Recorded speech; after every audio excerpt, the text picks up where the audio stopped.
All right, recording on this computer.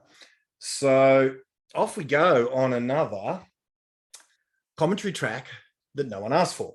Now, this is going to be a little bit unique. Look, we've only done one, so I suppose they're all unique. But anyway, we are watching in the same room. For those of you who haven't seen our last one, oh, there's the camera. So the camera's there if you want to address the audience, camera's there. Now, remember, you shouldn't be watching us, right? These visuals here, man, and you should have seen the effort we went to get the camera so that it just wasn't pleasant. The first angle we tried, I looked, I didn't want to do it. Let's just say, anyway, so we're ready to go. But remember, it's all about the audio. So this is my bro, Neil. Howdy. All right. And so remember last time with the Queen thing, I brought in Eddie, who knows more about Queen than I do. So if you haven't watched Bohemian Rhapsody, the first one we did of this was Bohemian Rhapsody. This time we're going to have a crack at Superman, the movie, 1978.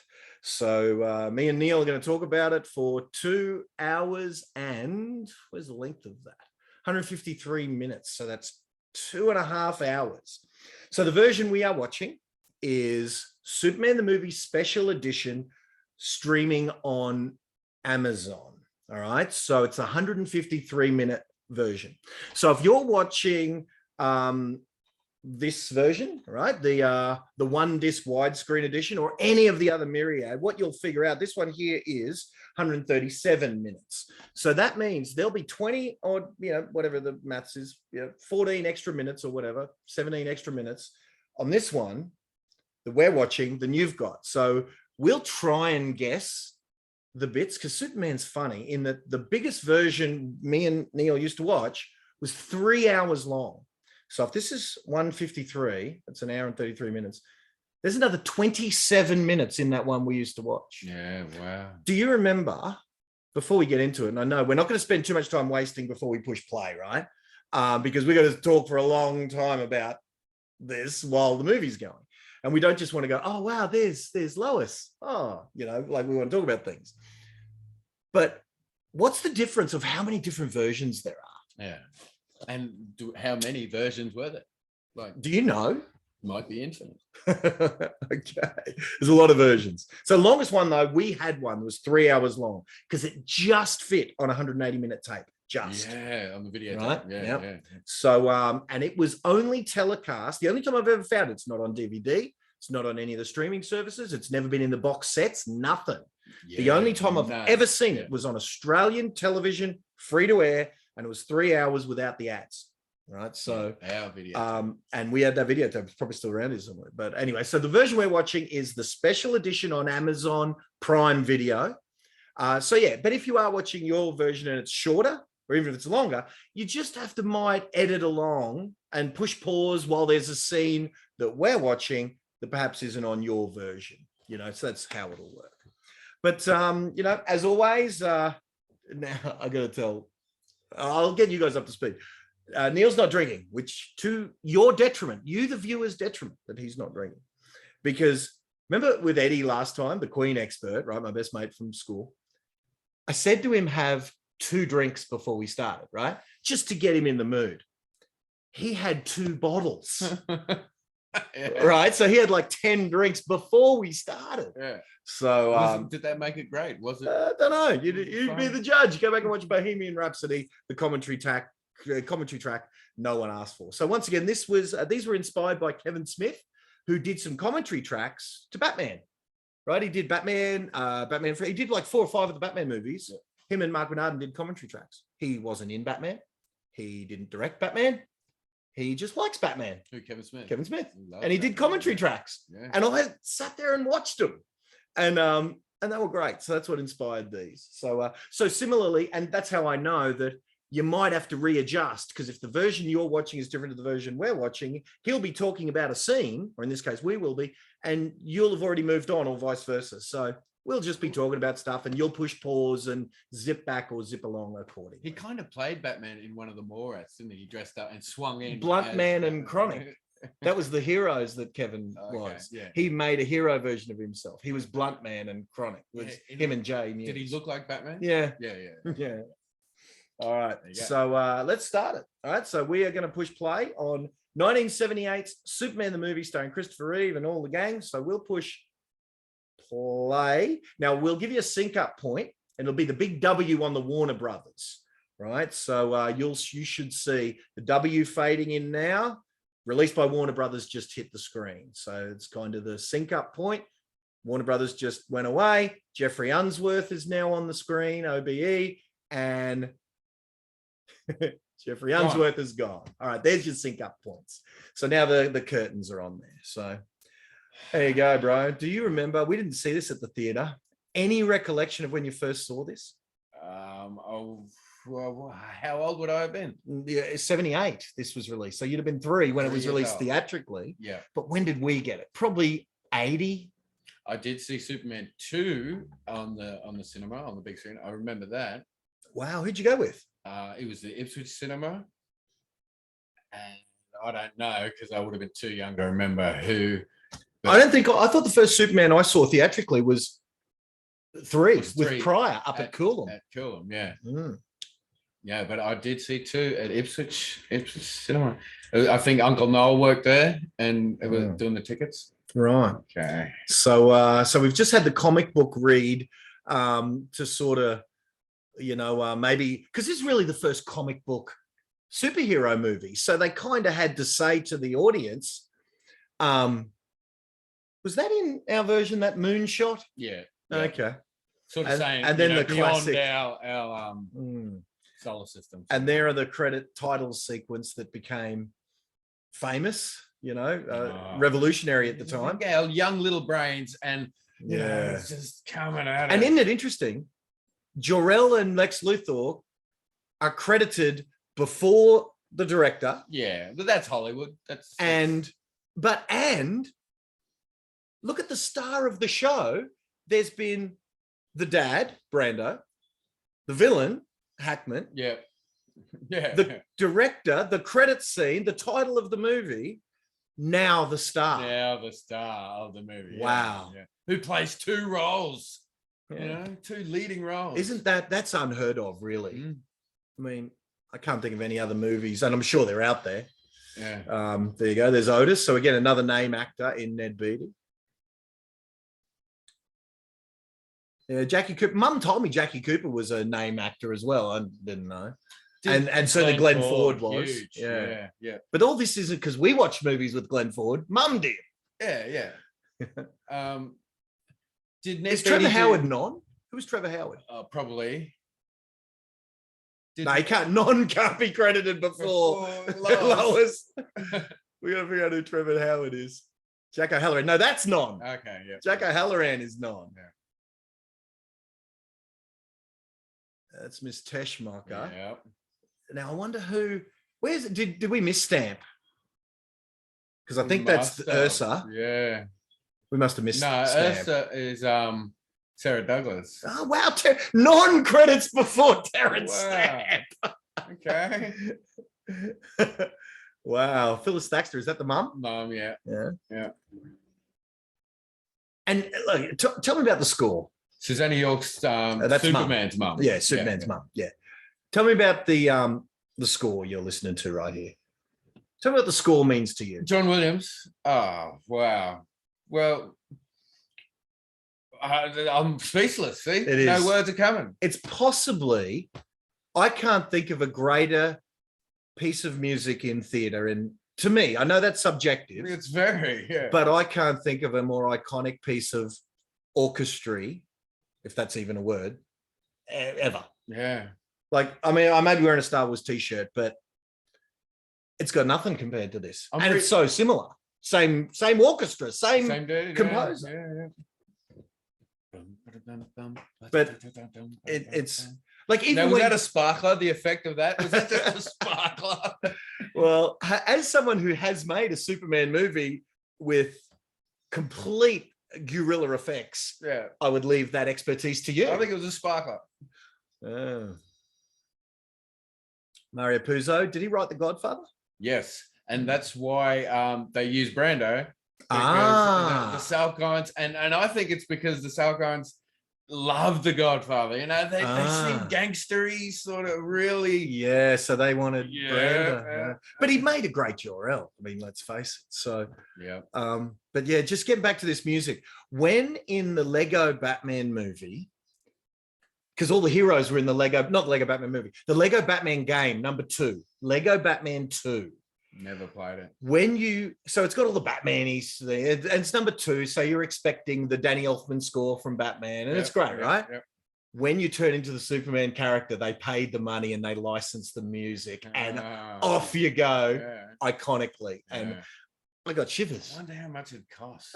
You know, those computer game companies have got all the money. So, yeah. So now we see the Red Son of Krypton. So notice my Brando-esque pronunciation of and in Krypton. Smallville, Jimmy Olsen tried to say Krypton, and they said, no, it's Krypton. You can't say Krypton. But he started saying his lines as Krypton. Wow. Yeah. And when you say Jimmy Olsen, the character Jimmy Olsen. The actor Mark McClure. So Mark McClure when he was in it. Yeah. Right. Wow. That was cool in Smallville. They kept getting these guys back in it. They got Reeve, Margot, Jimmy. Did they get anyone else? I was just trying to think. Did they? I think they got Lois out of Lois and Clark. Yep. She was. Did they get Dean Cain? She was Lana's mum. Dean Cain, yep. Yeah. And they did a little joke about fighting yourself and things. They did that, yeah. So there you go. All that from a Krypton. Yeah. And was it a mistake? Have you watched any docos or anything that Brando just stuffed it up? Brando did it. He's allowed to do it. He was reading these lines from a piece of paper. That I have heard that some of those iconic pauses, this Fortress of Solitude, that were because he didn't know his lines.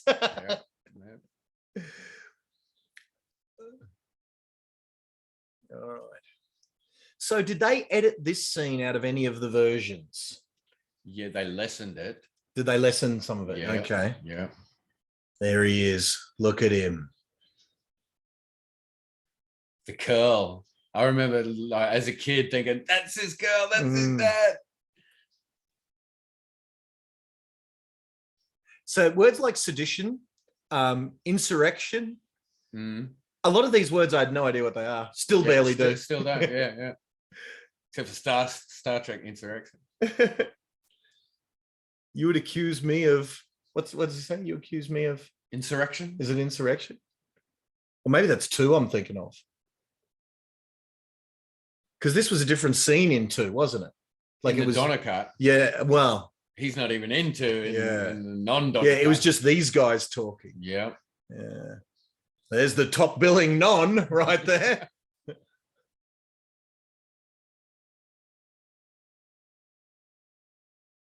Have you seen her lately? She's in Conan the Destroyer. No, I mean lately. I wonder what she looks like now, because she was the hottie of the trio. She's... But back when you were a kid, you didn't think someone with short black hair was hot. No, that's right. That's right. It was all sandy, long blonde hair. Stamp, you legend. And as a kid, you think he looks old then, and he's young as. How old would Stamp have been there? 20s? 28, maybe? Late 20s, okay. What about Brando? How he would have been 45 there? You reckon? Don't know. Maybe even younger. 78. We'll be able to figure it out. He would have lost weight after The Godfather. He was big in Godfather. There you go. Look at that look. Yeah. Just the looks, you know. And look at his ocular precision. No blinking. That's what I saw an interview and he was talking about acting and he was saying like you get paid for a little smile, like you know, this amount of money, and for the full paycheck is all the teeth, you know, and the whole cemetery. That Stamp. No, Brando, yeah. Because they paid him so much, and he was like the highest paid actor per minute. Per minute of screen time. And your mate Schwarzenegger was the next to really have that title. Which title? Oh, the highest paid. Paid for one actor to get. Well, that's only because he took a risk. That was for Twins. And him and DeVito and Reitman, for that matter, didn't take a paycheck. They took a cut. Okay, yeah. And if it made money, which it did, they were squillionaires. Yeah. To this day, most money ever made in a movie was Twins. Right, okay. And it's because they took a punt. Of a movie. Correct. Wow. Even Terminator 2, when he got the big money, more from Twins. Yeah. Wow. Because he so that's the thing. If actors want guaranteed money, then more profit goes to the studio on a hit. And all the loss goes to the studio on a flop. So So what special effects? Tell me about that. Tennis ball? Just what do you reckon? Opening onto a Well, it was done with miniatures, wasn't it? Yeah, that was. Well, in 78, they had no CGI, so it's all miniatures or what about this effect? How did they do the Phantom Zone? Would that be a floating green screen? No, because they didn't use green screen even. Remember that this was a bit before green screen. No, they had. Well, how did they do the flying then? Well, had to be green screen. That was all make up. They had to make up the technology, and they had luminescent pearl things to bounce off and get into the camera for jor-el's suit, and just the flying scene and that. Because now I reckon that Phantom Zone. Now we could all make that on our iPhone. Oh yeah. But then, I reckon the fact that they had it as a flat interdimensional portal like that was probably because that's what their technology could make. They could do. Yeah, exactly. What did Star Wars have green screen or blue screen? It was blue screen first. I don't know. So those shiny suits, are they just made of alfoil? What did they do? No, it's these little luminescent pearls that when the light hits, bounces back into the lens, it makes it does like that. So what have you seen that photographed? What color is that? Is that gray or silver? I think it's just a dull sort of white. It is. Okay. I've seen the suits. It is white. So it looks sort of like blue light, that you see in those nightclubs or whatever. Yeah. Okay. Like the aura. It's definitely a celestial effect, isn't it?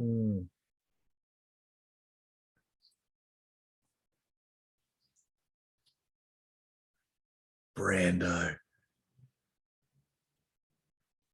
But so's Fonda. So's the chick. Oh man, you just wanted to strangle him. Yeah. So the data's good. Look at the grin. She's just so smug. Yes. Were those scenes in it? I don't think those cutaways were in it. Yeah, probably not. There's two little nuanced cutaways. I don't think Wanda, whatever her name is in it. Oh, the chick. This madness is yours. No, the chick, she's in it. Yeah. It's the conclusion's fine. That's spoiler. Yeah, no, all that's in it. Yeah. Just cutting away to those other guys. I don't think I'd ever seen. Okay. Yeah. Little thing. Yeah. So, don't know. We'll have to check. But so much butchery. Oh, that little scene. I don't know. It's been a while. But here's the thing. In that original 3-hour cut that we used to watch, the first hour was Superman suitless. Yeah. You didn't see Superman for 1 hour out of the 3 hours. Yeah. It's been like so insurrection. I didn't know what that word meant. Yeah. And when he says you would accuse me of insurrection, what does it mean? Insurrection is inciting anti-governmental like stuff that's going on right now. Propaganda. Yeah. Like inciting of violence or whatever. Like if he went out and said, "Oh, the planet's going to explode," that would be insurrection. Yeah. Well, there's a lot of insurrection that gets censored nowadays, isn't it? Yeah. Relieve Krypton. I love how he just holds his lapel or whatever that is. Yep. So relaxed. Marlon Brando. And I did that in the movie where I was jor-el. I just had to do that. So. What's the title of it for the YouTubers who want to watch it in its entirety? The Origin of Superman, and there's a space between super and man. Right. The Origin of Super Space Man. Yeah. And there you go. What channel is it on? Superman? Super Space Man. So there you go. You can Google it. But you still got to go through a billion things. Yeah, we might have to put a link in the comments. Oh, yeah, thanks. That'll be good. And when I first saw that with the color of the blankets, I was like, yeah, but I think we didn't know. I think Mum told us. Really? Because we were like 8. Yeah, okay, yeah, okay. Oh, look, they made his suit out of that. Yeah. So look, it's all black and white, but then the color pops. Donna's genius. Yeah. That's what we were asking each other before, that we think Richard Donner passed away recently. Yeah. Sure. Yeah, we think he did. So rest in peace, raise a glass to Mr. Donner. Indeed. What a performance, Brando.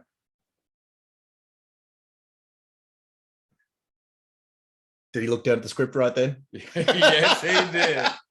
Yeah. I don't care how he did it. Yeah. He will look like one of them. He won't be. And it's that that's the father archetype and the nurturing mother archetype. And the God being archetype. A well, tell me about tell me about the spirit the Christian. Yes. Tie. Well, Jerry Siegel and Joe Shuster were Jewish. So this is the character is kind of their take on Christ. And look at all this. This is the Heavenly Father sending his one begotten son to Earth to save the planet, to bear the whole burden of and being the ultimate good guy, having perpetuated on him the ultimate in challenges. My cheeks are I'm getting but then the spirit. Then that is why there's the effects we'll have to talk about. I still don't know what this guy is. What this what is this? What is this fellow? This Krypton police. I used to think this was a test to warn, just to test the Phantom Zone. No, he was. We'll test him first. We'll put him into the Phantom Zone before. Oh, this guy. Yeah. No. He's off to chase Jor-el or something. I think he's a like a stormtrooper. I'm sure they cut that out of the other version. No, I've seen it. Yeah, definitely. It's in the everything we're seeing is in the 3-hour version, so it's familiar to some of it. No, I'm thinking about the further cut ones. This is like the middle, the ones that have been cut to the on the video. A lot got cut, like the theatrical release, and this is, I'm sure, even this 137. Maybe this is theatrical, but I know theatrical. When I first saw the theatrical cut, I was like, "What is this rubbish?" Yeah. So yeah.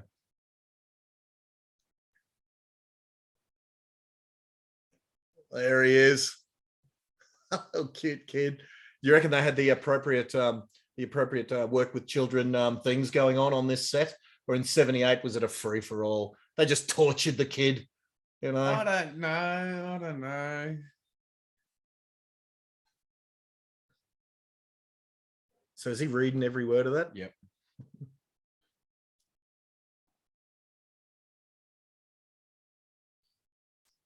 It's a great monologue.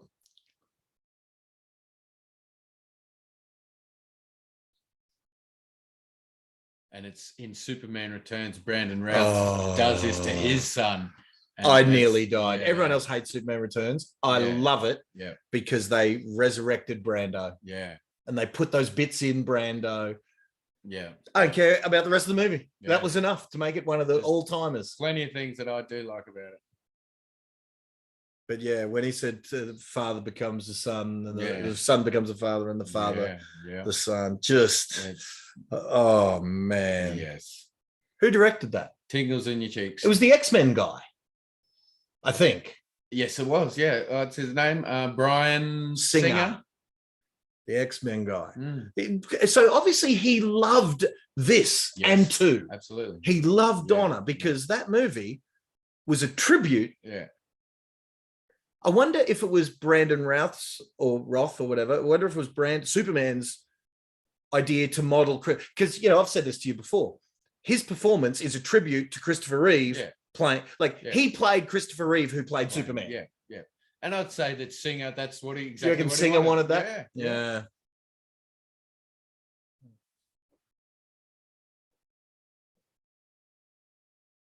So yeah, there's the red sun of Krypton.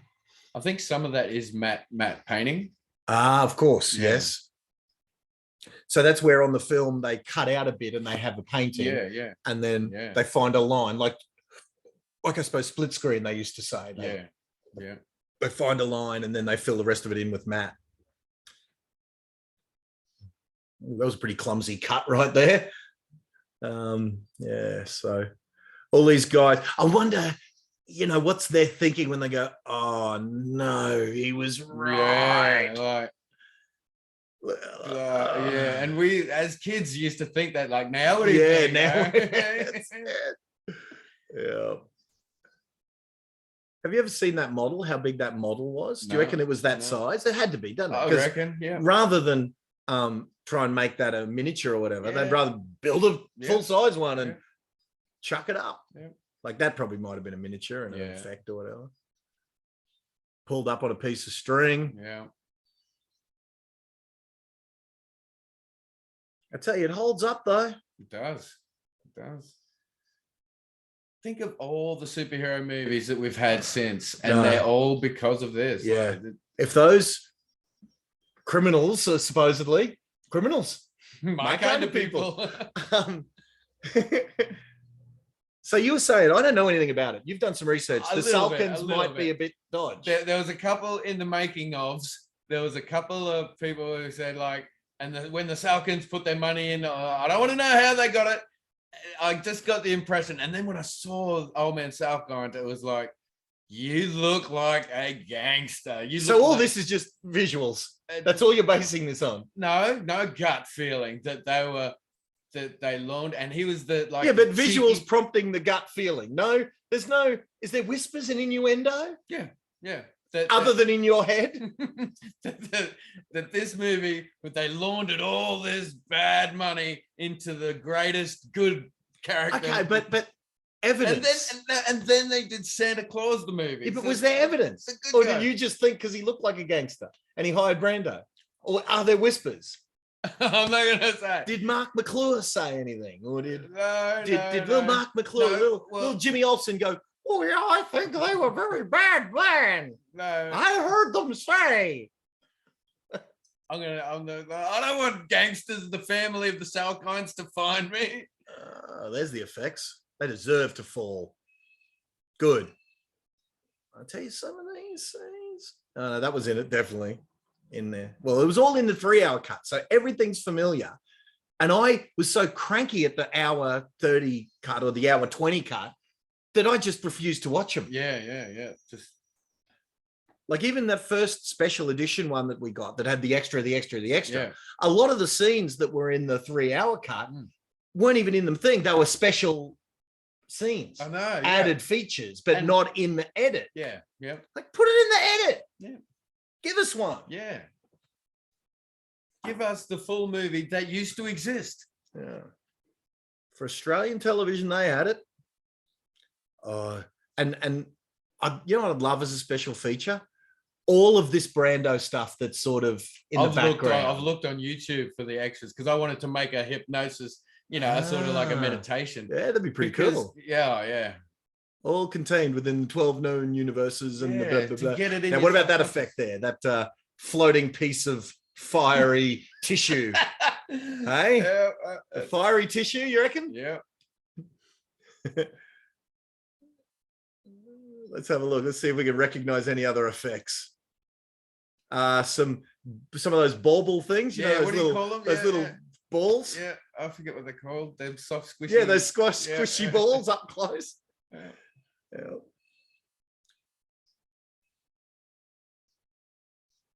In the sight, strength, and hearing. In the Donna cut, they have a bit of Brando saying, and your mother gave you 3 blankets.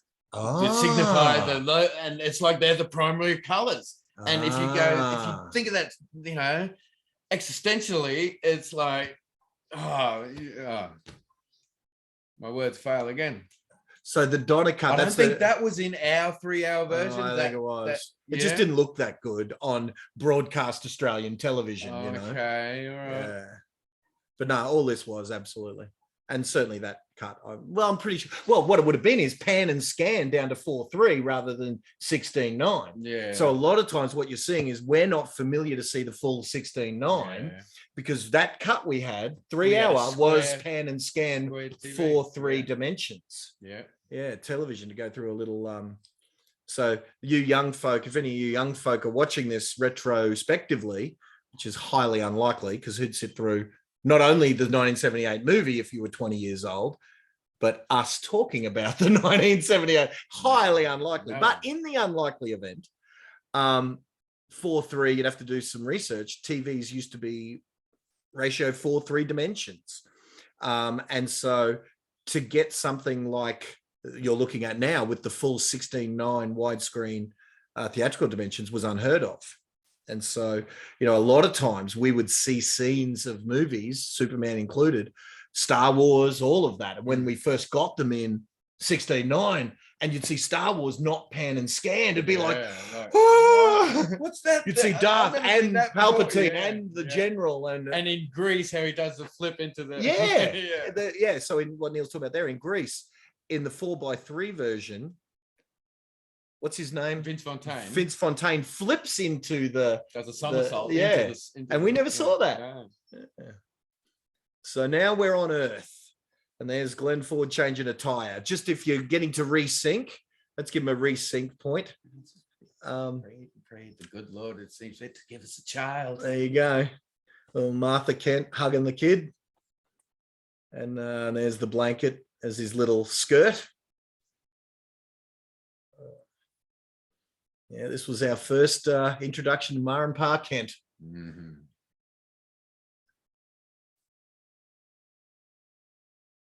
And a lot of the Pa Kents have been modelled on, well, I suppose maybe you can only play a wise adopting father so many ways, but so many people have done it well. I've seen some good, what's the Smallville guy, the Duke of Hazzard? Oh, yeah. He's great. Yeah, what's his name? John, can't remember. But yeah, him. He's great. Snyder? No. Snyder. Who's a Snyder? Why am I thinking Snyder? Yeah, I don't know. It might be Jonathan Snyder. It's Jonathan something. Yeah. Now, did he call her Martha Jonathan Kent? No, Martha Clark. Martha Clark. Clark is her maiden name. Yeah. Okay. I never got that too until later on. It's like, fantastic. I knew there was something there. I wanted to ask you about Martha Clark Kent. Yeah. And did you hear that little score in the background? They use another shot for the spaceship and him coming out, the baby kal-el coming out of the spaceship. They use a fully different shot for the Donner cut. Ah, okay. So again, this is Donner cut of number 2. Oh no. Yeah, the Donner cut is 2. It's 2. Okay, yeah. So that must have been flashback or something. It's not like the Lester cut where it is flashback as the start. Yeah, the start was all just the scenes. No, the Donner cut, they like in Rocky, how they start the movie. Start the movie with it. Okay. Now tell me, who's this actor? And is every word he says actually Christopher Reeve?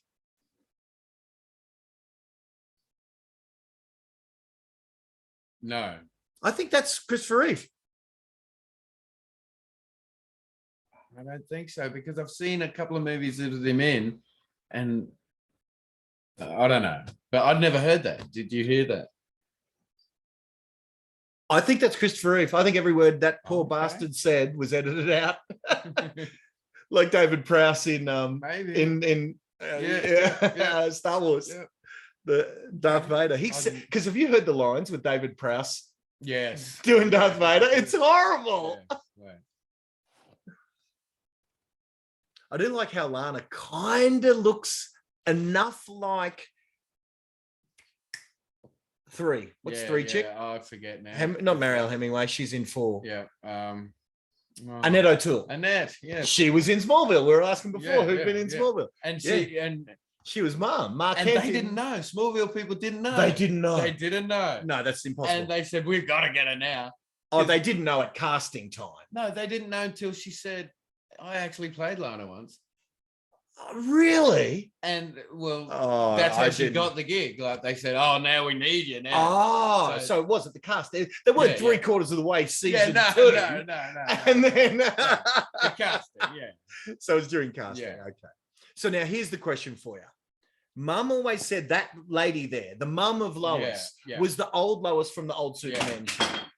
Is that the case? No, it's one of them. Yeah, it's not the one that was. George I think Reeves. that's the second. No, there was two Loises In the George Reeves series. Yeah. Ah, okay. I think that's the second Lois. So she was one of them from the George Reeves she series. was. Yeah, Okay. not the one that's the old lady in Superman Returns. That's Noel Noel Neal or whatever. So I didn't know that was a that homage. old lady who gives Lex Luthor all the boat and her fortune. That's the original Lois. See, you're just blowing my mind now. Did you know the bartender who says when Clark and Jimmy at the bar? Did you know that's Jimmy Olsen? I would have recognized Mark McClure. No, the old Jimmy Olsen. No, I did not recognize that old bartender. Wow. And the young Jimmy Olsen says, "You look like you could use a drink." And that bartender is the old Jimmy Olsen. Yeah. I did not know that. That's fantastic. Yes. So that whole movie is just a throwback. You know what? Every Superman fan who hates Returns, is it 6? Yeah. No. What would it be? Yeah, no, it'd be 5. 5. It'd be 5. Yeah. Who hates Superman Returns, which is Superman the Donner Cut 2. Okay. Well, supposedly that is the sequel to the Donner Cut because it has it has the Donner Cut in mind when it was made. Supposedly. Okay. Supposedly, Superman Returns is a sequel, a follow-up after the Donner Cut. What would be different then? I think he shags Lois. Did they somehow get the shag of Lois out of the theatrical? I remember seeing Margot Kidder say that shouldn't have happened. They should, Margot Kidder said that scene should not have happened. It was probably edited out of the theatrical because it acknowledged that it happened in Returns because of the kid. And it was in once again, Superman 2 had different versions that we saw. Definitely the kid, yes. Yeah. So anyway, every fan who doesn't like Superman Returns, knowing the throwbacks and the homage, they should. I don't want to judge.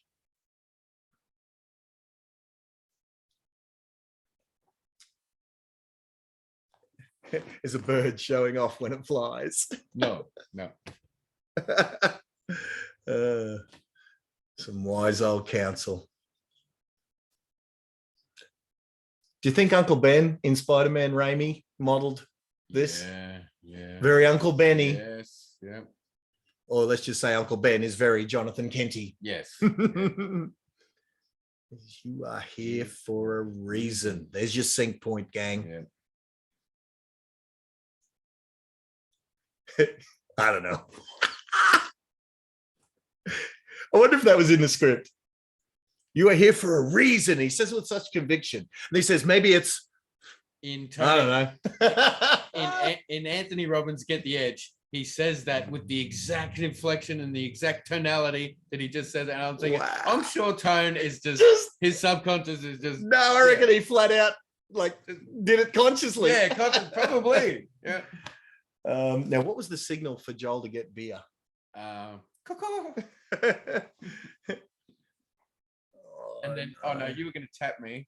I was going to tap you. You were going to throw a lid at him. Yeah, but we don't have to now. Yeah, well, if he's listening, and he's probably not. My son's down here, and we came up with this whole code that when my beer was empty to tell Joel, and he's still not moving. Yeah. Oh man, this is heartfelt, and here we are talking about beer. Oh no! Is that crypto? No, I'm kidding. There you go. But another bit of homage in Smallville is that they were gonna call the dog Crypto, but they called it Shelby or something. Shelby. Yeah. Okay. I should have called it Crypto. Yeah, but maybe they were getting too much into the homage, you know. And it was a long-haired dog. It wasn't a white dog. Yeah.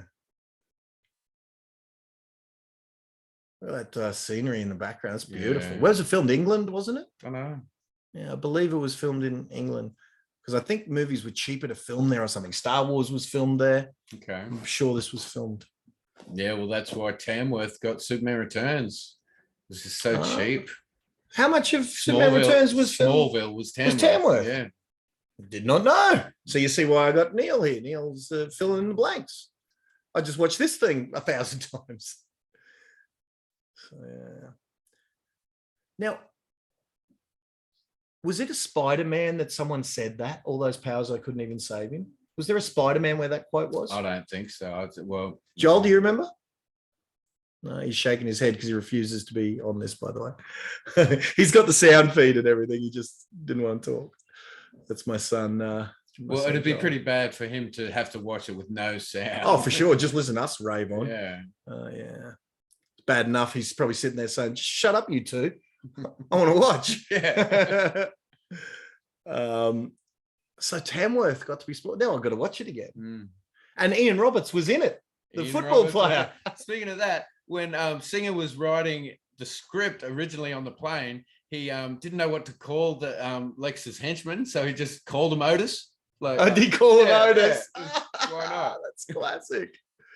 Oh, that's good. All right, so now we have Clark waking up to a bit Radio of static. crackle. Bit of static. And oh, there we go. As if from nowhere. Thank you, my son. Joker Joel on all your socials if you want to follow him. There you go, Joel. Big shout out. There you go. Gonna get some randoms. Neil and Joel Animations. Oh, Neil and Joel Animations. I've been seeing some of the work. All right, so now we've got the barn calling to him. It called to me. That's in 2. Yeah. If only these things weren't so laced microscope. I've never really noticed that before. Yeah. If only the controversy and all the firing of Donna and not getting Brando in there. Okay, tell me this. Would you change anything? Meaning, if you could say that the conflict between Donna and the Salkinds or whatever that had Lester hired and Donna fired, Brando, would you have kept it all the same? Meaning now we've got the original, we've got all of that, and we've got the Donna cut, you know, like we've got everything. Or would you have rather it all went smoothly? No. The way it is, it's got texture, it's got reality. I mean, mistakes are being human. I mean, Well, I'll tell you, if it was Lester, which you've told me, that was responsible for the general, would you care to step outside line? If that was Lester, I would take everything that we lost for that just line. For that, Best line in the whole series, in my opinion. Yeah, like freedom of the press. When you're a kid, what does that mean? You know, is that what he said originally? Haven't you ever heard of freedom of the press? So that was the line that Donna wanted in the script. Yeah. And Donna didn't write it, but whoever wrote it, that was the line. And somehow Lester got in general. Would you get a step outside? Wow. And was that a throwback to the guy beating him up in the diner? Take it outside or whatever. Yeah. It was thrown back to the fight where he got beat up, wasn't it? Yeah. And he'd just come back and they thought, excuse me, sir, would you care to step outside? Yeah, that's the throwback to that. Yeah, that's right. Yeah. So we might do number 2 at some stage, folks. But for now, we'll, you see we go off on some tangents and don't even mention the Cheerios there in the foreground. Okay. So down here in Australia, Cheerios are cocktail frankfurts. We call them Cheerios. We don't have the breakfast cereal Cheerios down here. So it would have been lost on us. Yeah, Joel's nodding because maybe we do now. But I can tell you what, Joel, in 1978, when I was 6 years old, we did not. No. But we did have strawberry pops. You know, we had Cocoa Pops, Rice Bubbles. And for a little while, there were strawberry pops. They were. Probably a couple of years and they were gone. Probably they were just shown to be pure sugar. They were pink elephants. They weren't allowed to call them anything but sugar. Yeah. The Coco's a monkey. You snap a Cocoa Pop. It was a pink elephant on the box. And whoever is watching this along with us is sitting there going, of course it's Christopher Reeve that says every word, you idiots. What qualifies you two to be doing a voiceover if you don't even know that? Oh, you mean the real experts? Yeah, the real Yeah, experts. That's right.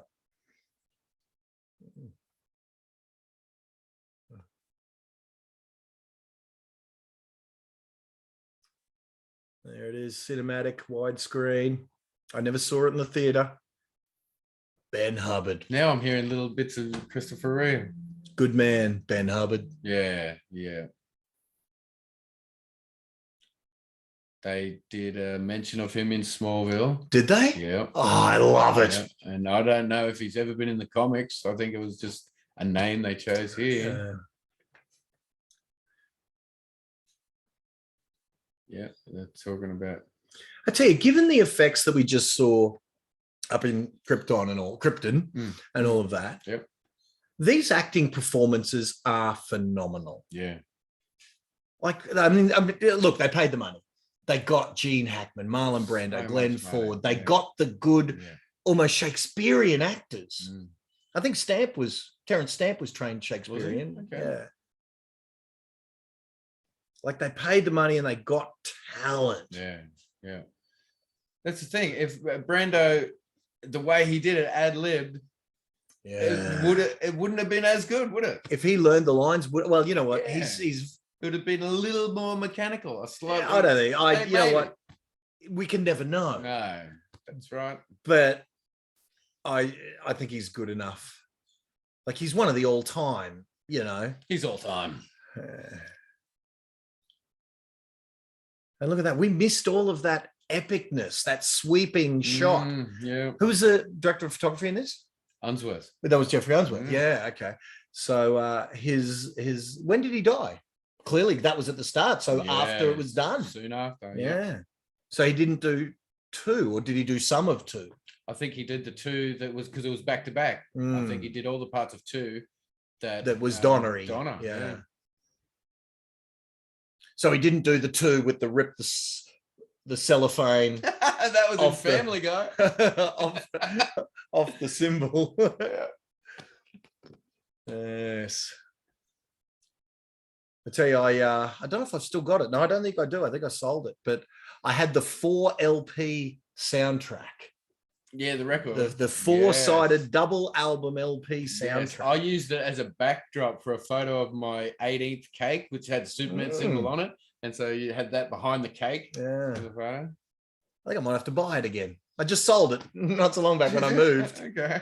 I sold everything. Everything that wasn't like nailed down. I kept my original Superman the movie poster and my number 2 poster.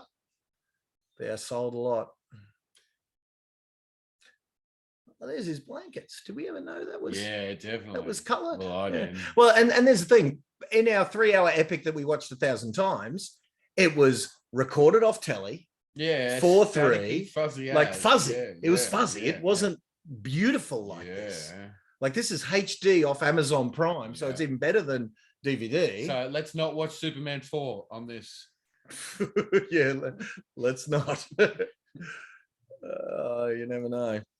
This might be the big viral hit, and public demand will demand we do 4. That'll be funny. Yeah. I might have a beer for that. It'll be needed.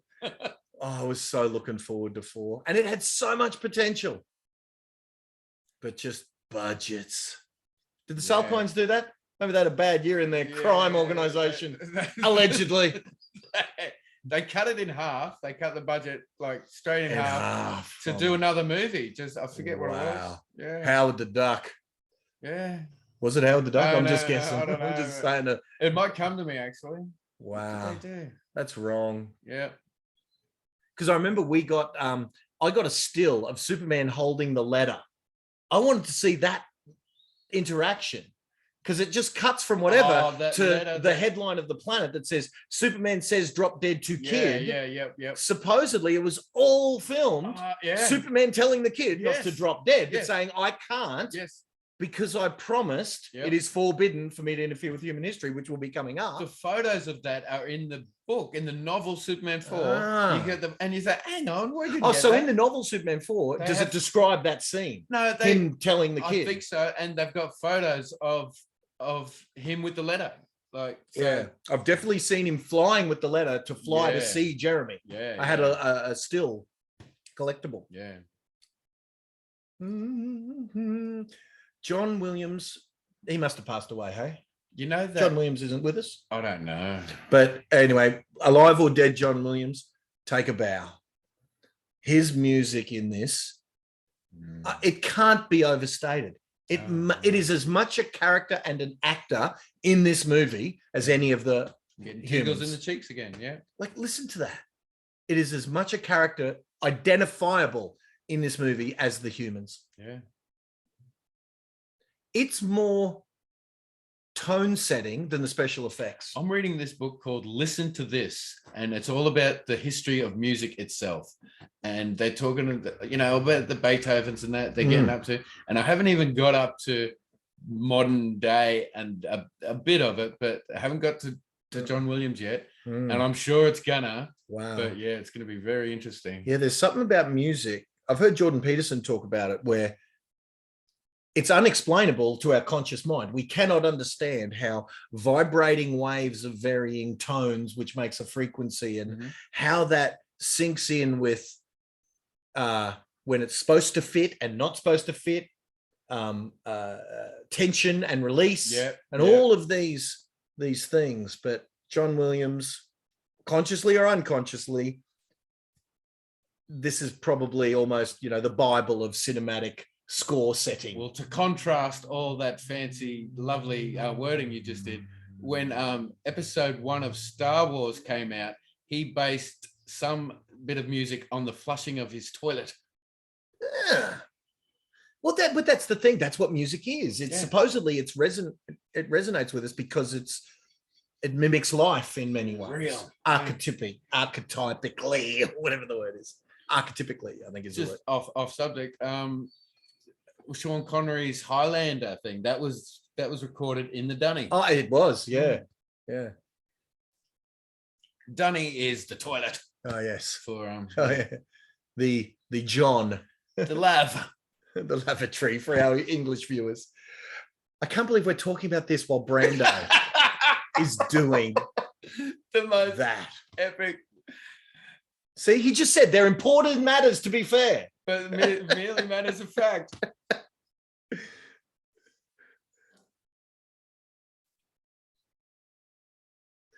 Do you remember what time we started? Like what? Wait a minute. This Fortress of Solitude. See, he looked up. His script was on the roof then. Put it all everywhere. There he is. In the trademark. Just epic.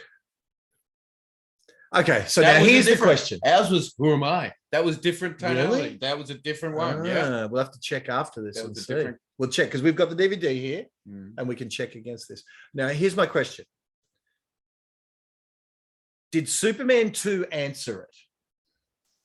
Where somehow this isn't AI, this isn't predictive computer simulation responding. It's a voice from the past. It's cute. It's very cute. So that was answered then, wasn't it?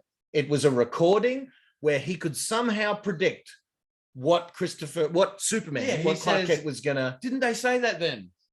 I've anticipated which would be the most likely. But how he got it right is just unfathomable. Well, you know enough about psychology and human. Yeah, no, it just fits the narrative. But they just had to do it because of the story. But in our 3-hour version, they say, and I've tried to anticipate your questions in the order of which they would be most important to you. That's true. I don't know if he said that, but if he did, because we were probably talking about dunnies, lavatories and things. But yeah, so it was answered because Lex asked the questions and he goes, I asked the right question, but then later he says, I didn't ask anything. Yeah, and in the Donna cut, he goes, "Are you the old man?" Looks just like him. There's some effects, some watery effects. I wonder what that is. Oh, water, the Bible, the firmament, the waters above were separated in No, I mean actually what it is. But this whole how they made this the special film a puddle. Film a puddle, yeah. With a couple of eggs or whatever they were. So you were getting all deep, and I was saying, no. What they filmed there? this is such like, I had a meditation the other day, and this just reminded me of this. You know, it'd be good to get that whole speech, put it to some music, yeah. have the whole thing, and have a quantum meditation of that. But what I was going to say about the predictive nature of Jor-el predicting, blah blah blah. Yeah. Was it in Man of Steel where it was AI and actually responding as if Jor-el? Or was that super? Was it Smallville? Yeah, no. In Man of Steel, Jor-el is more. It's more. It's like he's a simulation of Jor-el. Yeah, his brain was embedded into the crystals. Yeah, it's more. Oh, just wait. Just we got to hold up. We got to hold up. There it is. There it is. The scene. Wow. Can you? Oh, I just got shivers. Can you imagine being in the theater when that first hit? They'd never seen it before. They'd been promoting on the posters, "You'll believe a man can fly," and then that scene. Yeah. That's what I mean. Before blue screen, nothing. It was a big thing. They had to pump millions of dollars to get this character to fly. Yeah. Magnificent. Now, what do we stop talking about to savor that moment? Oh yeah, the AI nature of Jor-el in subsequent renditions. Yep. Yeah, more like an artificial ghost. Yeah, like you upload the consciousness into something, crystal or whatever, and then it can respond the way Jor-el would have. Yeah, because he's talking to Lois and he's going, "Now I can teach you, and then you can teach Clark." Yeah. And that was in Smallville, wasn't it? No, that was in Man of Steel. Yeah. And Russell Crowe's like, "Turn your head to the left." Bang. Yeah. There's Mark McClure. A recording wouldn't have known that Lois Lane was even there. Now, give us your take on Lois. And we need to be both children and grown-ups. Margot Kidder. Okay. In what way do you want me to answer that question? Well, as a child, I was like, oh, she's not that pretty. So you're talking about attractiveness? Because I was comparing her to Sandy. And I'm like, Superman's got the choice of the whole world. And yeah, well, it's her. Maybe that's just totally immature because she's smart, she's strong, she's successful without a man. Here's the thing. I think it's that Superman is more human than we even think. Not the character Clark Kent that Superman plays. Superman is more human because of how she treats the Clark character. You want more what you can't get. And she's mean to Clark. So when he's Superman, he's like, I can have you. Like Mr. Heckles in Friends. But he still can't help like wanting what he can't have potentially. Yeah. So he only first met her as Clark when she's looked like a fool and all of that. Yeah. So in this rendition, now I don't know if in comics, Superman met Lois before Clark. It's always different. It's but look at how young Mark McClure is. Yeah. But yeah, I thought she was cute, and I always thought, she had a bit of a goofy mouth, a little bit, I guess. Yeah, I never got it that detail oriented. Why I didn't think she was pretty enough, but I don't know. But now that I look at her as old, I'm like, oh, she's all right. She's pretty as. Yeah. See. And she's ambitious as, she's a hard worker. That's attractive. See, when he said pro style, I never knew what that is. Still don't. Yeah. What? Oh, hang on. Now he says he's got a smart and snappy pro style or whatever. But here's the question I got to ask. He is, without a doubt, the fastest typist I've seen in 30 years. Yeah. Did he catch him super speed typing? He must have. Or did Clark just he must have caught him? Brink of held back must have caught him. He must have caught him. Just doing it because that's what it's a gag. It's a gag to super speed. Yeah. So Perry must have caught him whipping up an article. Yeah, possibly. I've never thought of that. Yeah, but gotta be. Because that's what it's a gag about. The greatest American hero in the background. I know Bill Cosby's on the wall. Has that not been edited out? Hey, we got to blur that out. Amazon. Bet you Amazon haven't noticed that. Where's Bill? Did we miss it? It might be Superman 2. Oh, okay. but they're filmed back to back. So, oh, so in the offices. yeah, in the Okay, because he was Bill, and Mm. he's certainly not Bill anymore. That was a pretty inappropriately long handshake. They shook for like 5 seconds. Yeah, well, it's first day on the job. You're nervous. Because he is human and he can stuff up. When I say he's not human, but he can stuff up because, you know, I don't know why I did that. Like he stuffs up and shows his powers in number 2. Yes. Yep. So, yeah, I reckon he was type, super Yeah. speed. Yeah. And Perry's over there going, wow, pretty fast. Yeah. And these young kids. Swell. Yeah. Tell me what this is about, because I still don't know to this day. I think it's because it's an old-fashioned word that I think they're just focusing on that he's old time, old school, old farm values. Farm boy, Yeah, okay. Yeah. So it's not, because the way she responded, it was like she's living in 2021 or 2022, because we're filming this on New Year's Day. Yeah. And he said something politically incorrect. Because she just stops and goes, I don't think there'd be many people. I think that's a bit of a joke too. I think saying swell. That's a bit of a joke. That's a bit of a humor, bit of Margot humor, I think.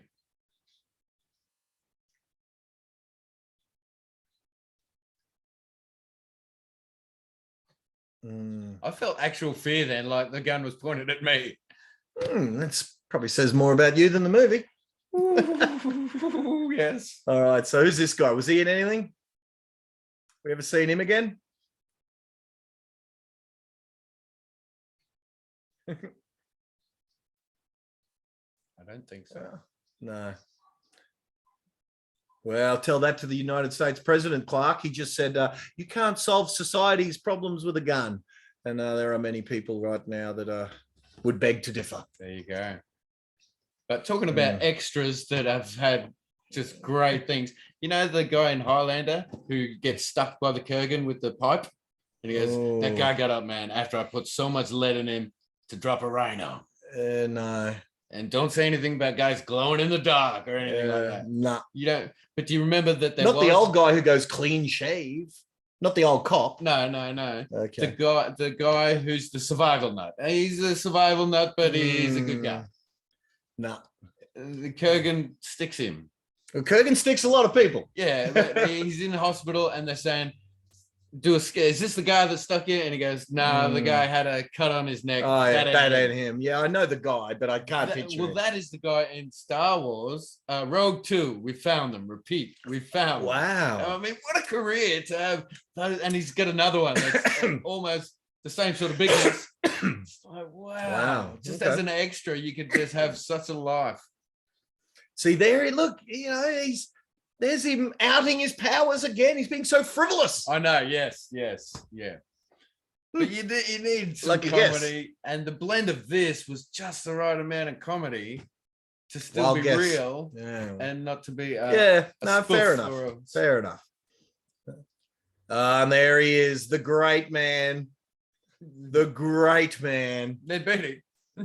No, Otis. Otis. Not Ned Beatty. Not okay, Ned Beatty's great. Now, Donna, he is the captain in Lethal Weapon. That's Mel Gibson and Danny Glover's captain in Lethal Weapon. All right. Yeah. You don't think. So yeah, he's the captain in Richard Donner directed. Oh, there's Stan Lee with his first cameo. Stan Lee's first cameo. Eh? Planet here. And there's Peter Cook. Looks just like Peter Cook, that dude. How good's that? The dog. Oh, I got a pretzel too. I never knew he said that until recently. I got a pretzel too. Yeah. Like Otis bribing the dog. He's just saying, like, I got a pretzel too. I just never heard those words. Okay. But that could have been sound quality in that as well. Yeah. So you definitely watched the DVDs more than I did, because I was just so mad at them. You didn't want to I just didn't want. Yeah. I watched them once or twice to see oh yeah, this is horrible. Yeah. Then I'd get the new special edition, Yeah. and I'd be like, yeah, this is horrible too. Yeah, Not yeah. quite as horrible, but Yeah, horrible. Yeah. And it's like, where's the full version ever? Yeah. Like I'm even wondering in this version, are we going to see the babies? No. You know? Oh, in this one. So feed the babies and all 8 that. extra minutes. Probably not enough time for the babies. Well, maybe we'll see. Should we tell the people what the babies are? Well, we will when they come up. Okay. You know, you know what? If someone had only ever seen it in the theater and They the wouldn't official know. DVDs, Yeah. they wouldn't know the babies. Yeah. So, yeah, because that's highly influential on how Superman 2 starts. Because with the babies, Lex feeds Miss Teschmacher to kills her. Yeah. And Superman saves her. Yep. And then she goes and breaks him out of prison. Do you know what I used to Because think? that's what you do to your murderer. Do you know what I used to think as a kid? She's forgiving. She forgives him because she's a villain's girlfriend and they're silly and they just and that's what I used to think too. Mm. I was like, what a forgiving chick. Yeah. How's that work? Yeah. Because he's rich because he's a villain. Have you noticed in the old Batman show, all the villains have all got women all around them. All right. I'll Otis say. And I think I know how he does it. So that's it. You were followed. It's going to be great. See now, so there's sort of 3 or 4 different segments. So we've got the Krypton segment, and that, you know, I don't know how long it was in this one, but certainly in our old one, there was sort of half hour. Yeah. We've got Smallville half hour. Yeah.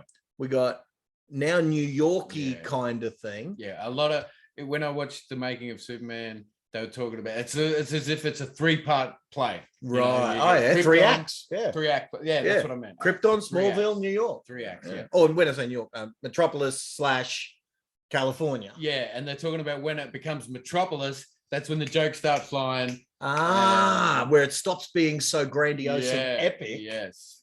It's a good point. Yeah. I've never even known. Are there any jokes in the Smallville bit? Probably not. Yeah, just Iran. Iran, yeah. Bit of a joke. How'd you get here so fast? Iran. Yeah. Yep. Maybe it's not to score touchdowns. It was meant to be Glenn Ford's big gag. Bit of a gag. Yeah. Yeah, maybe. See, that is funny when you look back on it. I know you are here for a reason. And they. I don't know what it is. I don't know. Maybe it's. I don't know. But with the Lois thing, they cut that.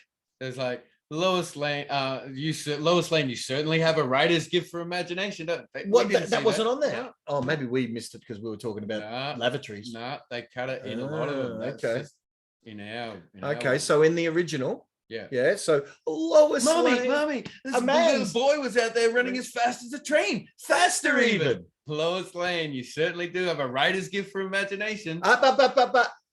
No one ever believes me. And then the dad says, Lois, read your book. Yeah. So, yeah, I'm interested to know how much of that was cut. Yeah. And there she is, Miss Teschmacher. What's her name? Eve. I follow her on Twitter. She's retweeted something of mine. Really? Miss Teschmacher. What'd you say? Oh, she's beautiful. She's great. Electric Horseman. Yeah. Electric Horseman. Yes. Get away. Lex.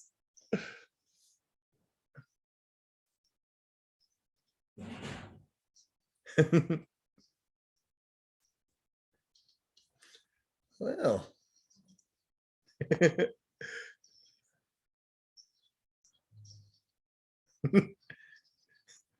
Yes, I was just talking about you.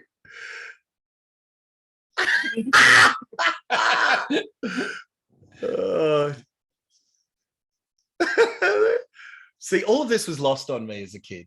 Like, I liked it. Yeah, but for the physical slapstick. Just the humor of Lex's sarcasm. Yeah. Because I haven't given it to you yet. And I remember Gene Hackman was talking about that. Yeah. And that it's all comes from, it's all him. Like you can't you can't have that without, he's just the Lexus part of Gene Hackman is what we see. Right. And I guess that's true with all actors, isn't it? Yeah, really. My favorite quote.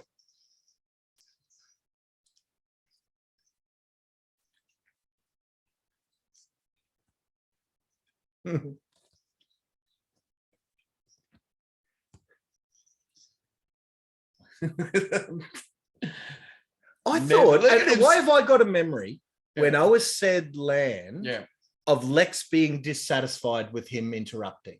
Because it didn't show it then. It cut away from Lex then. Probably. It might be that Mandela thing. I don't know. Well, here's another thing that's different.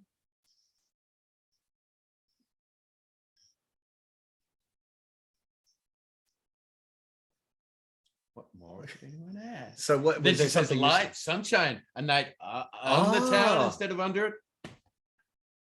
They just cut that out, but then it cuts. So it's only just that sentence. Just a little bit, cut it. Cut it. What more can anyone ask? Definitely light, sunshine, a night on the town instead of under it. Yeah. Yes, you were, Jimmy Olsen, gonna say it. Say what? I never got that. He was going to call him Chief. He hates him calling him Chief. Okay. But we don't know that except from the comics at that point. And don't call me Sugar. It hasn't happened yet. You got to be a comic fan to get that. Maybe. I don't know. I can't tell you. Have a look at that guy in the red shirts. I'm looking for Cosby on the wall. Oh, he's asking her out. He loves her. Yeah. And she doesn't even recognize it as affection. She just thinks, oh, he wants to eat. Yeah. He just thinks he wants food. Yeah. Yeah, no, I don't want food. I've got to go to the helicopter. Yeah.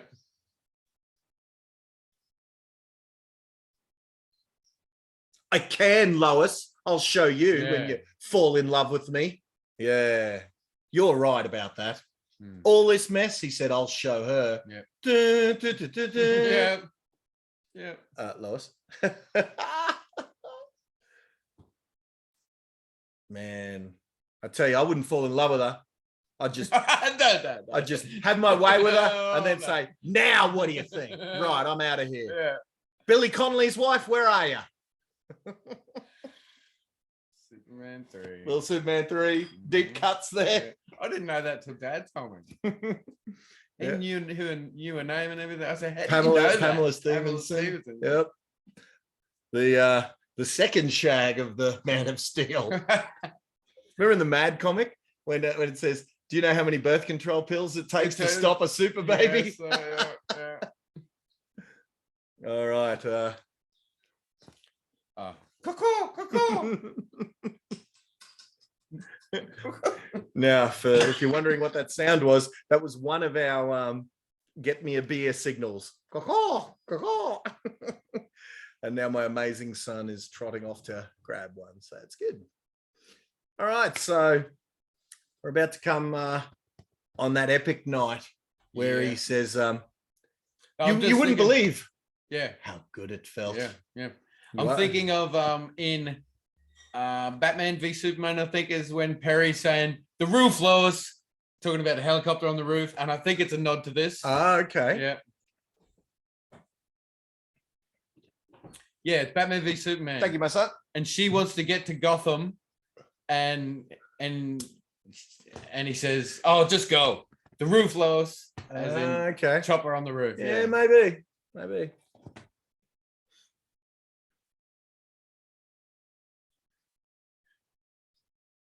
Yeah, I always wondered how this kind of, it's all a bit weird, this accident.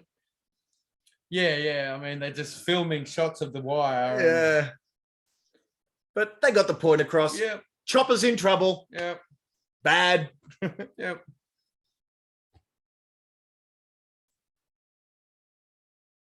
And I mean, we got to always remember the 78 effects. They physically had to do all this. No computers. Yeah. They had a helicopter hanging off a edge and you know. Yeah. To have the actors in there, and we see a couple of seconds, but we're talking hours. And Lois, for the flying scenes, kept a book down her bra so she could read between while flying waiting. scenes. Wow. Yeah. Yeah. And so now take us through, because I don't know if I've ever seen it. I might have only heard people talking about it. Was it on Big Bang Theory or Family Guy or whatever, where they're talking about this scene? Sheldon is talking about if it was realistic, Superman's arms of steel would cut Lois into 3 equal pieces. But did they have a rebuttal that he could have adjusted accordingly or whatever? Yeah. And he goes, with his super ingenuity. If you want to talk about, realism, a man couldn't fly. And then Sheldon goes, no, let's assume they can. And then he said, I think about the 3 equals. Yeah. Okay. So he didn't say that he could have used super speed to have adjusted his downward enough. I think the other Leonard or something says that. Yeah. But here it is with the iconic black dude. Oh, mate, yes. That brought the hipness to the character, didn't it? Yeah, but I bet you black people sort of thought, how stereotypically horrible is this black character? No, or they would have loved it. I don't know. Maybe, I don't know. Now, here's the nod to the phone booth. Going, definitely. That's a nod to old school. And we got that as kids. Yeah. Because he used to change in a phone booth back in George Reeves. Well, on the Muppet Show, basically. On the Muppet Show. And they're like, well, why do you need a phone booth if he can just do this?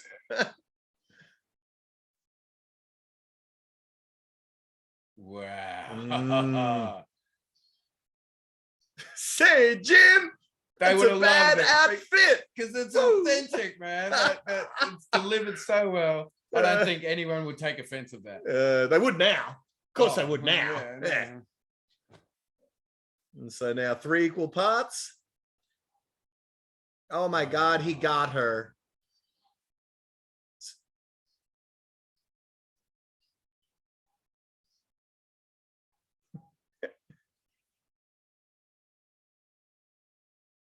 You know what? I've never seen her lips be able to move. Did you see whether it was graininess or a 4x3 edit, pan and scan? Did you see him there? Yeah. Okay. Yeah. I was looking at the camera because you could hear it. Yeah, no, the girl in green to the camera's left said every word of that. I can't believe it. It wasn't an overdub or whatever. Or it might have been. Yeah. But the actress was saying those words. Cool. And you know what? It's interesting. Well, it's not interesting, but people are listening, I guess. I can't believe it. He got her for whatever reason. I was sitting there thinking that was 2 at Niagara Falls. Of course he's doing. Yeah, that's my brain goes there too because it's the same part of the music. Maybe there was music again. Yeah, it is. Of course he's Jewish. There you go. What we were talking about. Yeah. And we haven't even mentioned Nietzsche. Still the safest way to travel. Yeah, Brandon Routh said the same thing too. Was it to Lois again? It's to Lois. Oh no, to all the people. The people. Yeah. Now he's getting her back. Yeah, you know you want it. Hey. God, are we endowing Superman with way too much negative yuckiness? No. Because of how much positive there he is. Now, how much of this night of fixing things has been edited out? Because there was a cat in the tree. The cat burglar man. The guy hitting him on the head with the boing. I don't think he says bad vibrations in the cut one. Yeah. Okay, so now what's this? This is the suction cup. The suction cup guy, right? So is this the guy who hit him on the head? No, that's on the ship. The cash. That's right. Yeah. But is it these criminals? No. This is. I think it's when we get introduced to Mooney. Officer Mooney. Mooney. Yeah. And is Officer Mooney some legend from The Godfather or something? Flying with a big red cape and because like a bit later, or is it in 2? No, it's in this one. Cliff from Cheers is in there. Yeah. Oh, listen to that. No, it's Superman 2. Oh, he's Artemis. He's a NASA Yeah. guy. Yeah. Will any of you guys use a hairdryer? Yeah. Yeah. Yeah. Okay. No, that is 2. Going down. Okay, so all this is intact. That's good. Yeah. Yeah. Well, it's a pretty cool scene. You want to keep it. For sure. Well, I didn't keep Miss Teschmacher saying about a night on the town. I'd take it for a night on the town. You know what I mean? Valerie Perrine. Perrine, yes.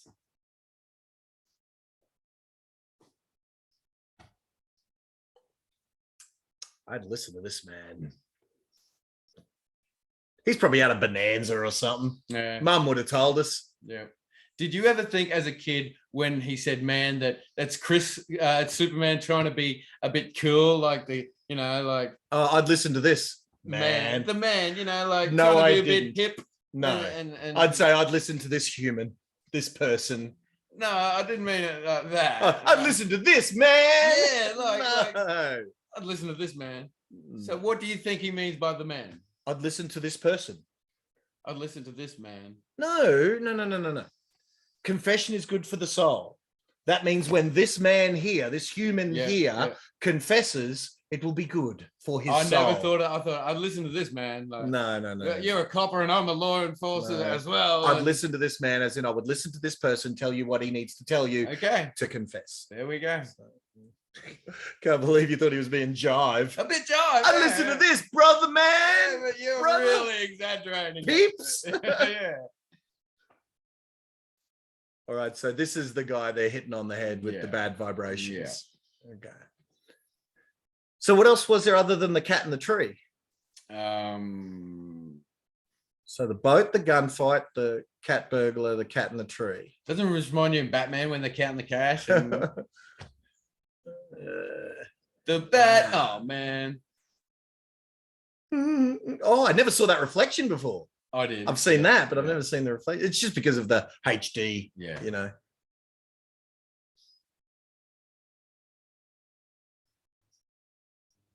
So you reckon that's edited out of the 2-hour version? So, yeah.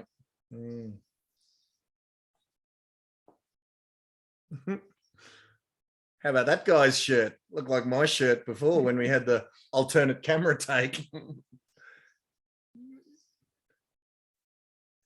I'll join you there myself. Mooney, first bottle's on me.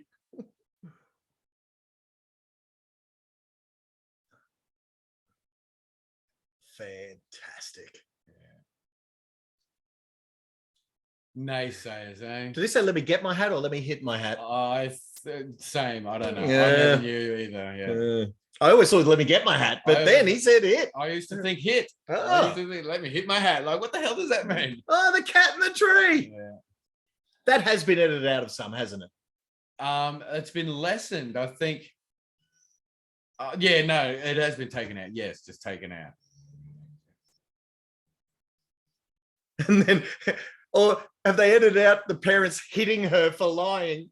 That was edited out. We all get scared from time to time. Oh, that was did just they not shortened again? Oh, Yeah. okay. But do they have the parental abuse?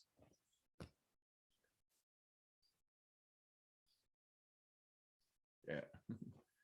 Now I've got a story about that. Oh no, they did. They kept the parental abuse in. Yeah. When I was down in Tamworth in my Superman suit, there was a little girl who said the same thing to her mum in the tent next to us, the exact same thing, and she didn't believe. And the kid got hit. It wasn't. I didn't hear a hit, but other than that, it was verbatim. Haven't I told you to stop lying? Yeah. That is too good. I know. And how cool is this guy's voice?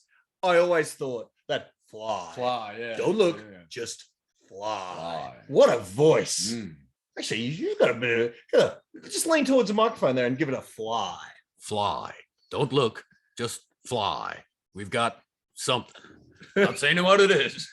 Just trust me.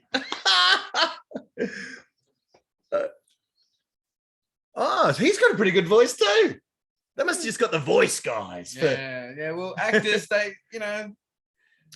Oh, look at that. And the music and the 78. They shouldn't have been that good in 1978.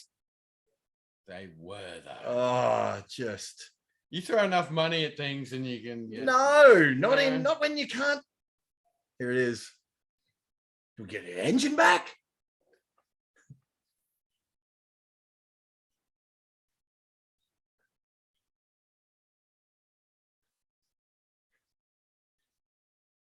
You should be a politician. They did polls that the deeper your voice is, the more More likely you trustworthy. are. Yeah, fair call. There's no correlation there, but well, these strengths, masculinity. Brando, yes, he did. He's a bit embarrassed. Mm.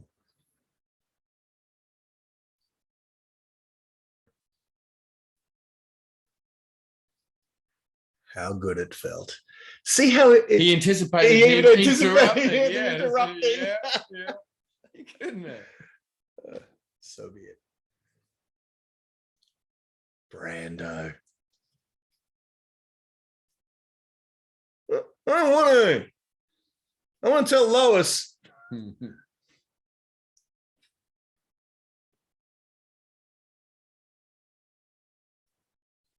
Yes, he did. But it makes you think, well, how is the different orbit of planetary things and what?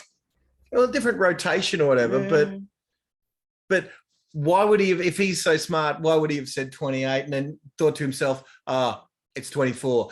Now my son is going to interrupt me and say 24 and then I'm going to. Yeah. Well,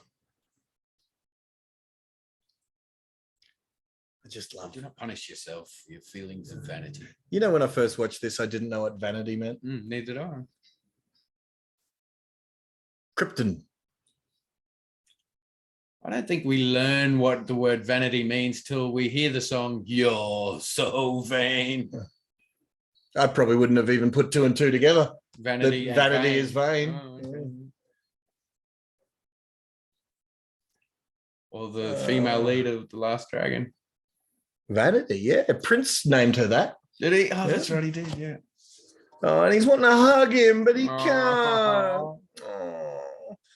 And he disappears. Why didn't you predict that, Jor-el, and give him a little virtual hug? Yeah. Well, he does in the Donna Cut. He puts his hand on his shoulder and everything. I'll have to. I've only watched it once. Mm. It's almost like it's sacrilege. I just saw a ball of blue light under that light out, and I looked and there was nothing there. Like, I don't know what the hell that was. Just your brain, yeah, being messed up. I'm the one wringing. Yeah. Okay, now is all this? Yeah, I remember. Familiar? This. Yeah. Oh, you'd be surprised. No, but not on our version. That was the ad. So that was just because when you edit the ads out. So we didn't have that. And this is where it comes on, actually. No, I've seen that. You'd be surprised. I've seen that before. Are you sure from our yeah. But yeah, I do remember when we cut out the ads, sometimes we'd miss little bits and things. Like in our Grease, I know we missed some Grease bits, and then we watch it on DVD. You go, I never saw that. Yeah.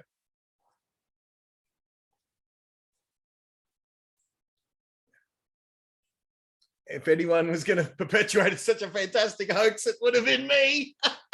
Love him. Oh, and Otis. I never appreciated Otis's genius. I just took him for granted. Yeah. The comic genius. The way he squints with comedic squint. Just brilliant.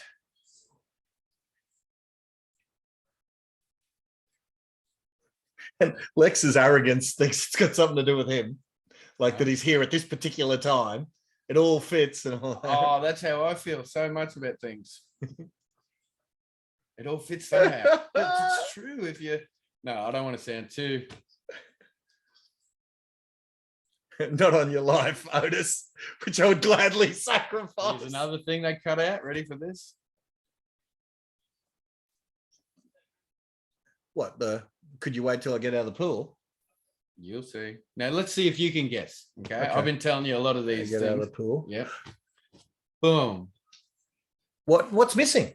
He's wringing it out. He goes, Okay, so that's just a quick ring out, isn't it? As he's got the thing in his mouth. Yeah. He's got the toffee apple in his mouth. Yeah. And he's doing a bit of ringing. Yeah. Is there anything after that, or does it then just cut to it flies the news? It's a decent ring out because he does. Yeah, I remember he's. Yeah. I wonder if there's any dialogue. First impressions.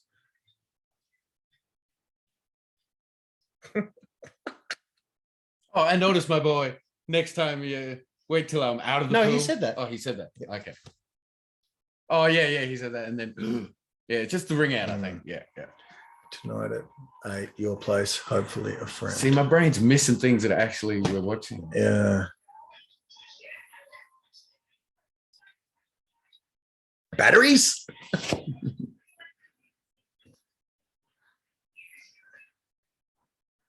Oh, she wishes. Mm-hmm. Now, when he does that, was he going to answer? This is what we were talking about before. His slightly human part went to answer Manly Sea Eagles because Ian Roberts was in Manly Sea Eagles. Did he say God talked to Moses yet? Yeah, we missed it. We were talking about Ian Roberts. I said that to Kevin Smith. God talked to Moses. Kevin Smith, Kevin Smith Right. back at school, and milk came out of his nose. What? God talked to Moses. I used that joke, and Kevin Smith and milk came out. What? So you were saying this is going to be the most important test that we're doing here at our school since God talked to Moses, something. Yeah, you're trying to express the importance of something. Yes. Some friend. There's another sync up That point was a for you. great sync up If we're a too. little bit That's out, exact- I said some friend Exactly. right at the time that she said some friend. There you go. So you'll be seeing Superman landing about now. There you go. He's swooping in with great special effects, Yes. unbeknownst to the creators of Superman 4. Some, 7 years later? This is when they knew they had the Superman, in casting at this. Yeah, the screen test of Screen this. test here. Yeah. When he jumped off the thing, Yeah. they knew. Yep. That. Yep. And there you go. It's a little thing. If people know what the shirt I'm wearing, who trained him? Because he wasn't this muscular to start. Cover it up, Soupy. Hey, I never noticed that. Covering it up, the super package. No, so tell us about him bulking up. It was David Prowse trained him. The dude inside Darth Vader's suit was his trainer. Yep. To bulked him up. What I think they said 30 pounds. Was it? Yeah, I think they said 30 pounds. So about 10, 15 kilos skinny. of muscle. Yeah, he had for his audition, he had a few jumpers on and that. Yeah, they bulked him up big time. Yeah.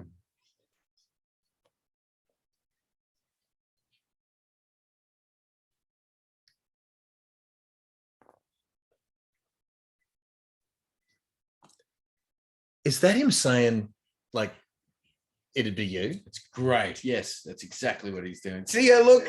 That was flirting.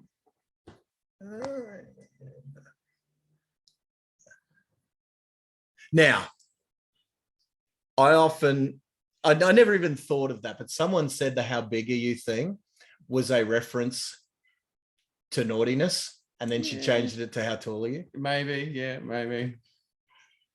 Yeah.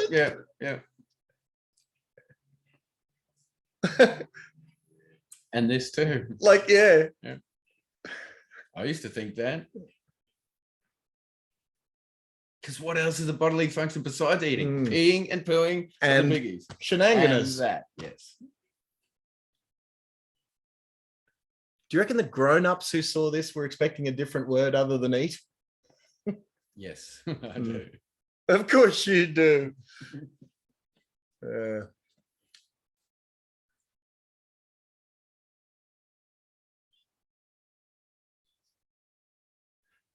Now, did you know, I never knew what 225 meant. And I thought the surprise she expressed was because he was overly light or overly heavy. One of them, yeah. I didn't know. But 225 would be about how heavy he is. Like a human that size would be about 225, about 100 kilos. Yeah, okay. Yeah. 100 kilos, muscular, 6'4". So, yeah. maybe a bit heavier, probably 260 pounds Yeah, would be so- a muscular dude, 6'4", like that, of those all right, proportions. yeah. So it wasn't really warranted, her reaction. No, Okay. not at all. Now, what did she mean? Do you have a name, like Ralph or something? And she goes, no, what I mean is, what did she mean if she didn't mean Ralph? Ralph Smart, Infinite Waters. Huh? It's an in joke. Ralph. In who? Joel knows who Ralph Smart is. Joel, who's Ralph Smart? Infinite Waters. He's a YouTuber. Oh, And- God. Yeah. Oh, you mean a fellow YouTuber? Fellow YouTuber, yeah. I think whenever I see his name, I think of this scene in the movie. So it is a poignant thing that I mentioned. Like Ralph or something. Yeah. And I like pink very much. Lois. Brando did a thing about who did the S being Sheldon? No, Perry. Perry goes, what's the S stand for? Sheldon?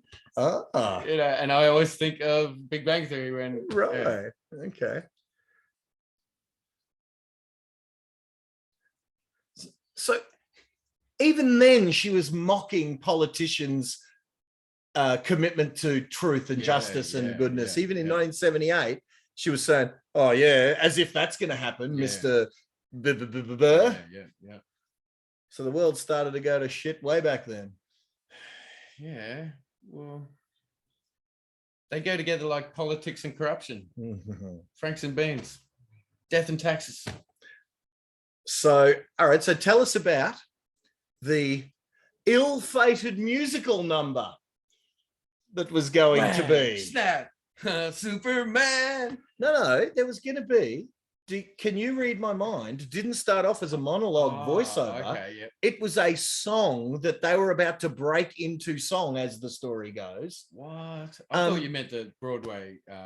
No, music. supposedly this was going to be Lois singing a song, and it was written, it was recorded, it was everything, and they thought better. correctly so. They said, yeah, "This is ridiculous." Yeah. Because I remember. He's not nothing, Lois Lane. Did you hear that? Yes, I know. Anyway, not a fairy tale. It's kind of a fairy tale, Soupy. But anyway, I got a music book when I was learning guitar. Yeah. And it had all these songs. And it had the chords and the lyrics to Can You Read My Mind? It was a song. It was a radio hit. It was, remember on 4KQ, No. it was a song. I didn't remember it. Yeah. No, so I never heard it. I've never done anything. I just know that it was supposed to be, and I may be getting this all wrong. There may be people in the comments saying, you're an idiot. No, I don't think it's Margot singing. I think it was just Read My Mind. But I remember it was on 4KQ as a song. Yeah. Well, supposedly that was going to be playing here, singing rather than Margot voiceovering it. Yeah, no. But I always did think this was weird. This Like, whole what's thing. the read my mind thing? Like, Well, is that her she's- just wondering Well, what she this doesn't. being He's a godlike is? Yeah. being. She doesn't know. Yeah, I suppose. You gotta and you gotta make the love story work between these kids. Yeah. That's what Donna said. If we can get people to believe in these kids' love story, the movie's sold. Yeah. And the thing that I always definitely wondered is, just because he can fly doesn't mean she can fly. Yeah. Shouldn't So she be dangling? She should be dangling. No. The aura, his Kryptonian aura covers her, and Right. yes. So the anti-grav, but that's The not how he flies. But- He doesn't have an anti-grav aura. He does. He does. And his dense molecular structure No, that gives that's a him the good point. strength, Because he should be heavier, not lighter. Richard Pryor is dangling in three when he's Yeah, flying. that's it. Yeah. How come the aura doesn't extend to Yeah. Gus Gorman? Yeah. Yep, he's clinging. Yes. Okay. Oh, there we go.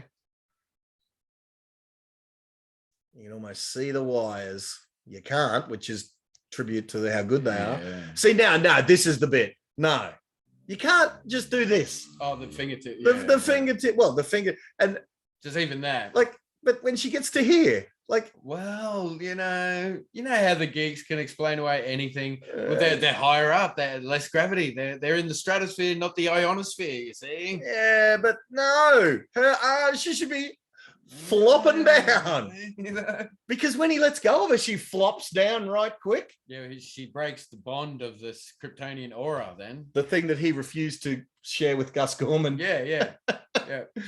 So it's just malice towards Gus. No, it was funny. Gus was a really funny person, and Chris wanted to be a bit funny too. Not Chris. I mean, it's not Chris. Clark. Yeah. Kal-el. Kal-el wanted to be amusing. Yes. He wanted to have some fun at Gus's expense. A little bit. Oh, buds. New friend. Oh, there it is. Yeah. And she knew that it was Clark because somehow she always knew. Yes. Yes. Yeah, this is 4KQ. I remember it on 4KQ. Eh? Was there any Margot in the song?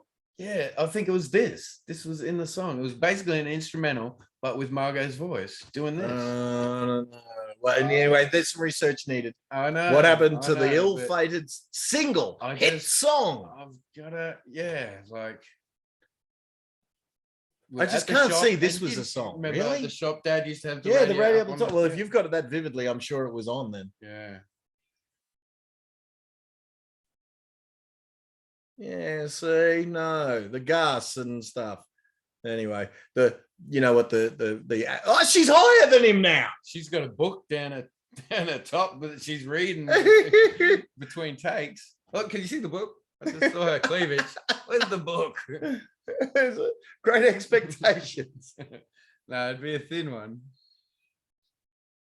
I can't believe. Imagine if you just saw this. Yeah, you saw a square book. Square corner.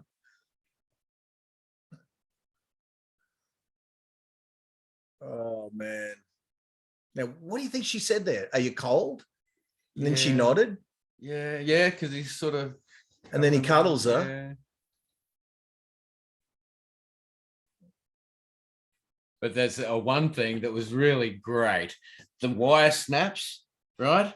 And he thought, and Lois says, you remember, you're acting, don't you? But he went out to save her. Oh, so her wire snapped. As if, and in the filming, Christopher Reeve thought he was Superman for that moment and tried to save her. And she's like, you're getting too close and too far into this character. Wow. Right? Yeah. What was that on? Some interview? I think it's the making of Superman, the movie. Yeah. What, you mean a real voiceover as opposed to this mess?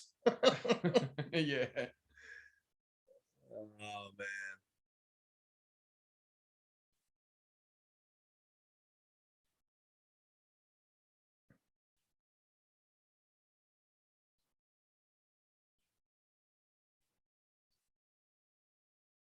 Let me go, you crazy woman. Gotta go. Out of here.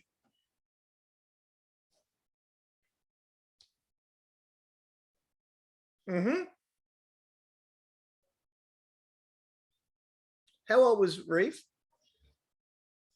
Don't know. Man. Should know. Eh? What a Superman she named. So how close to that was the comic naming of Superman? She named him the whole time, didn't she? In the later comics, they took it exactly from this. Yeah, okay. So canon though, back in 78, did she name him? And I don't know originally. Well, like in 1938. Yeah. Okay. Fair. Don't know. Don't think so, actually. No. And my brain's just going straight back to, well, before that, Nietzsche in 1880 coined the Superman.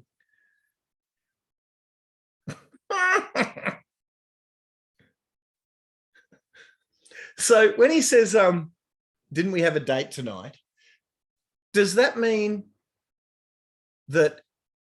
No, it wouldn't have been a date. It would have been a business thing when they talk about. No. So the letter, dear friend, is him having a date with her. We had a date tonight. Didn't you hear me knocking? Yeah, no. Is that referring to the note? We have a date tonight. No, that was Superman. This is. Are you sure? Are you sure it's not the ambiguity? Because how does Lois know that was Superman?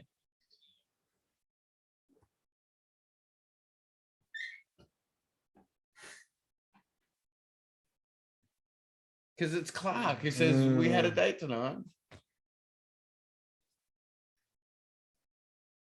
Anyway, she's in a trance anyway. Yeah, she is. Yeah. And he wants to go for a hamburger, you know. Or whatever you want to do. I spent the night with Superman.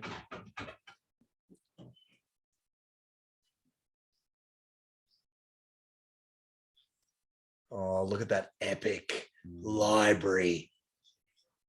Love it. Voila. Remember Amazing. encyclopedias? Yeah. There's Collier's encyclopedias up there. The third down Yeah. from the top. And tells the truth.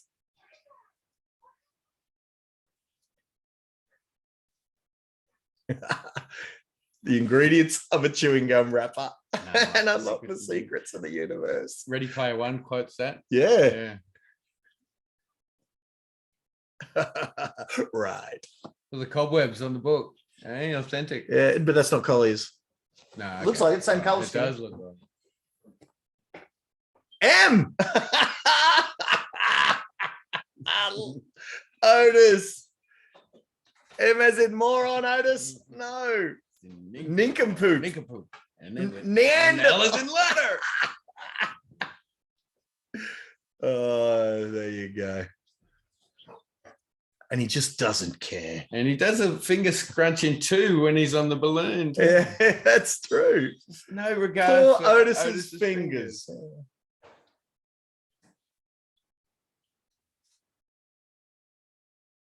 Ergo. Yeah, what does ergo mean? And what's he saying? 1948.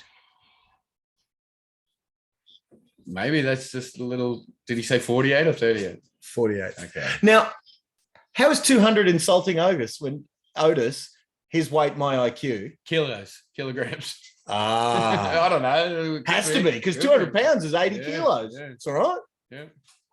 85. What's Yeah. 85? 85 is 170, 187. And Lex is 90 learned kilos. enough to know what the kilogram is, you know, metric Yeah. system. Fair enough. And voila. Voila. And she even acknowledges the abuse, physical abuse she's going to cop. Yeah. That's it, eh? Here we go. Let's see if they've edited it out. No, they left it in. Feminism, yeah. But it's on Amazon now. Yeah. 2021. Yeah. You know, in front of the Muppets, because Johnny Cash is playing guitar in front of a Confederate flag, they put on the thing a warning that, like a trigger warning. You really? At the start of the Muppets, saying this contains images that we totally hate, but may have been appropriate at the time, and they didn't know better back in the whatevers, and they're apologizing. So many things for the Muppets.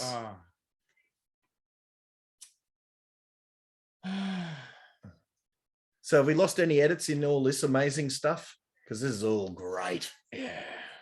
Let's see. But Norkin's Superman through lead. But what you're talking about, that old movies with all these Inappropriate. things, yeah. Or This, what's deemed now inappropriate. the reaction video of this girl watching Blazing Saddles. Yeah, she was a black girl, and all the racism jokes that are so, and the N-word.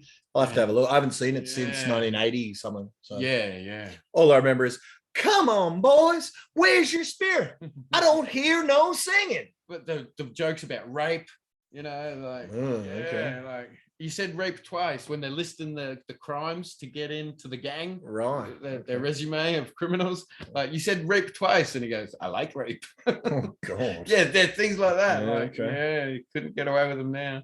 Well, I mean, I agree, and it's abhorrent. And if anyone tried that with my daughter, it'd be murders on, things and whatever. Yeah. But like it's anyway, I don't want to get into justifying it, but it's in the Bible, it's in the animal kingdom. Like, it's not exactly unheard of.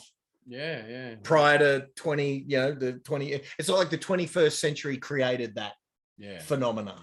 Yeah. It is historically, we're in the best time ever for it, and yet we're in the least tolerant time to talk about it. Like even these guys doing, mouth to mouth and stuff with the unconscious woman because she's beautiful. Yeah, Like, yeah. it's a bit of rapey, rape. Yeah, yes, exactly. Definite rapey vibes. Larry Hagman. Dallas. See, that is not consensual. No, but Dallas. Yes, yes. And Jeannie. I dream of Jeannie.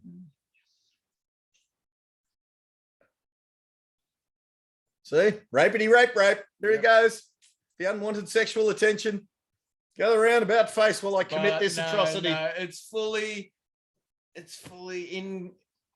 it's laundered by the fact that it's a medical procedure that would save her life, whether you enjoy it or not. And mouth to mouth isn't kissing. Like No, but it is lip on lip action. Oh God! But yeah. Anyway, yeah, we've too much on this. We've certainly talked about this too much. Not enough on Lex's wig here. Yeah, look at it. Just look at it. And Otis's run. And Otis is genius. I hated this bit of this when I watched it. It was just this so is boring. Long. Yeah. It's like 2 hours of the 3 hours was in reprogramming the rockets. Yeah. I did it, Mr. Luthor. Hey, wait a minute. We didn't see any of the reprogramming, did we? They cut that out. Yeah. There is the twisting of the dials and the turning of the numbers. Yeah.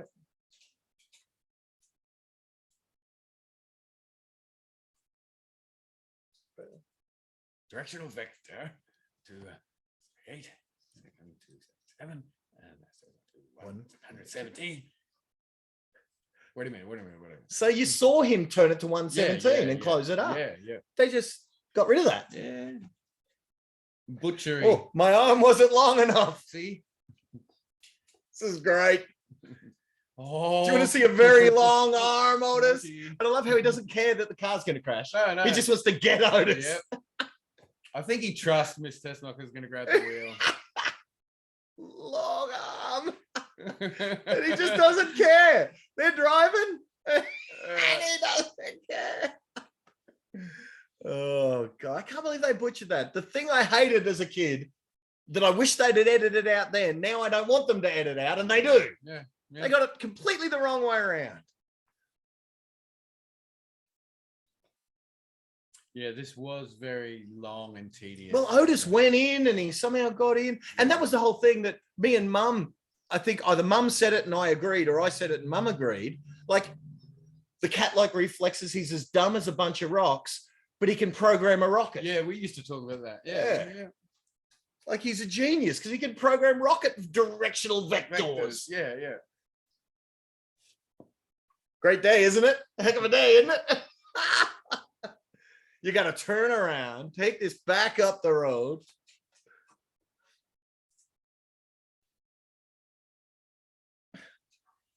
Oh, look at Valerie Perrine's legs there. She's beautiful. See, now she gets in there. Does she program the rockets or they edit that as well? I bet you we see her vectors. If you know what I mean. Wouldn't mind seeing her vectors. There you go. Yeah. So Otis did all that, and he was chewing gum, remember? And he was he was sweating, and it was all gross. Just like, he's doing the whole grunting, grunting and sweating and wiping. There's Jimmy taking his photos. There's Nikon camera.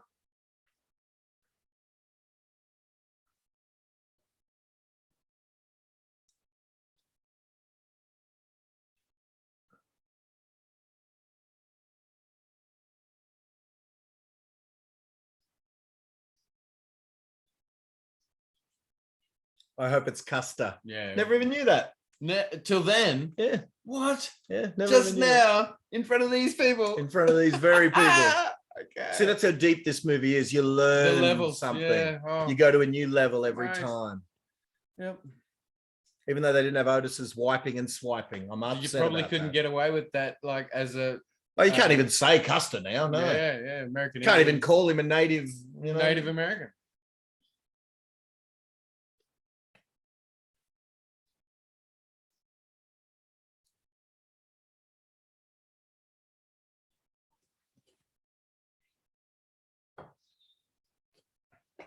Yeah, young Olsen's first assignment. So that's Lex, eh? Well, does it make sense, Kent? Yeah, stole the kryptonite. A worthless bunch of meteorite.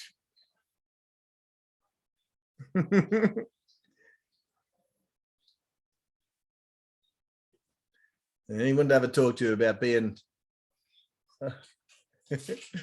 Perry? I've used that in life before, like man and boy. Yeah. Humility. No. You got loads bags of of humility. I didn't know what humility was back in the day. Yeah. No idea. I just knew it was the opposite of what he just said, taking charge, you know. I suppose you could sort of make sense that it meant shyness and stuff, but I didn't know.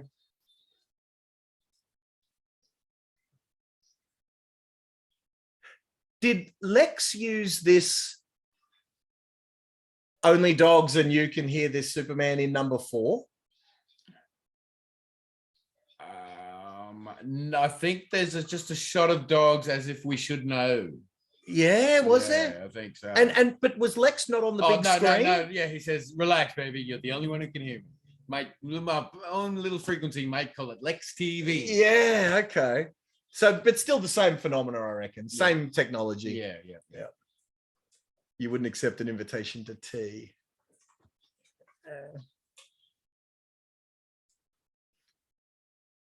Oh. Now, was there something Donnacutty about this? Did he do this in a Donnacut or something? No, Lois fell out the window. Yeah, Lois jumped out the window and just said, "You wouldn't let me die, Superman," and just jumps out the window. That's right, yeah. So they couldn't do that in Niagara Falls. That's right, yeah.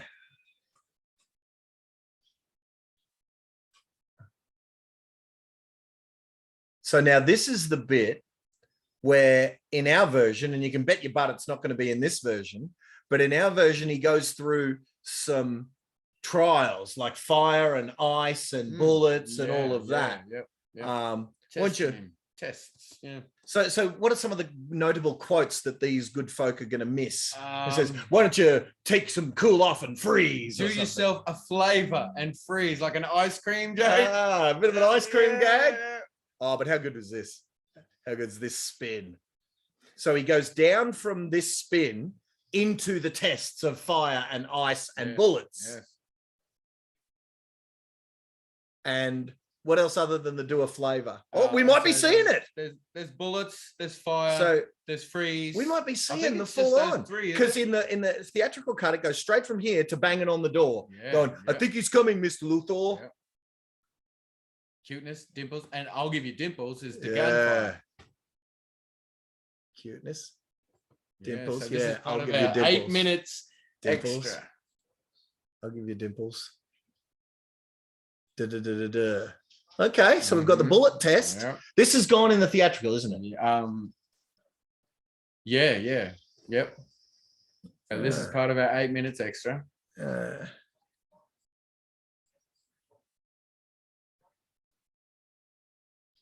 Because it's a good scene, well acted, good effects for 78. Then they just go, "Nah, don't need it." Solidifies his bulletproof. It solidifies it. It gives you the powers. Yep. Tells you what he can and can't do. Yeah. Rather than just saying he's blah, blah, blah, and he tells the truth. Like,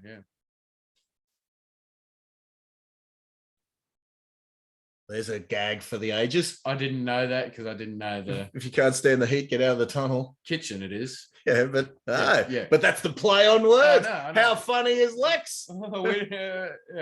Comedic genius. Yeah. Why does he need these real estate land deals when he just needs a Netflix special? Hey? Exactly. And look, she's just cheering. Now, what does he mean by last chance? It does say flavor. An ice cream gag. Hey?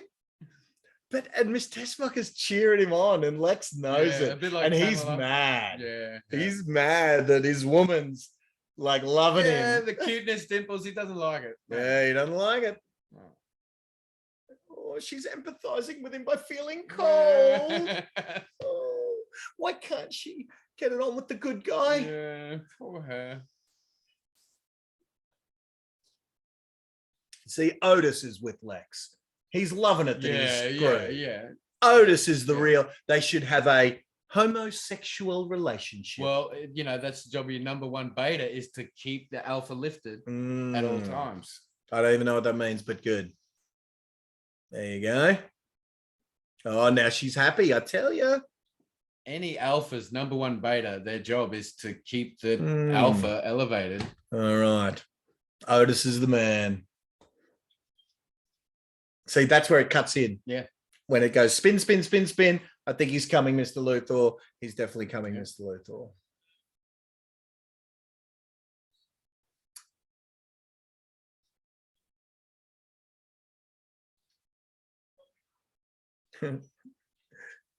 My attorney will send you a bill about the door. Where's he going to send it?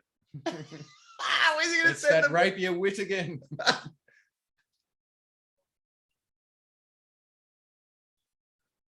How, Lex? Super genius, 200 IQ. I don't think he wants me to. That's a good look. Yeah, it is. That is a good look.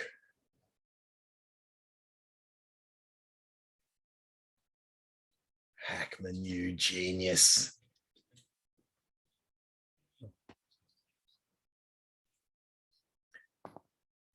By causing the death of innocent I people. never noticed Jean's eyes are that blue. I just saw Yeah. Christopher's and said, look, Yeah. blue. And Zod's. Yeah. Well, they have the close-ups of Zod's. They were hard to miss. At the start, they always have eye close-ups Just the of eyes, yeah. brown in Non, brown in Ursa, whatever, and then blue in Okay. Zod's. Yeah.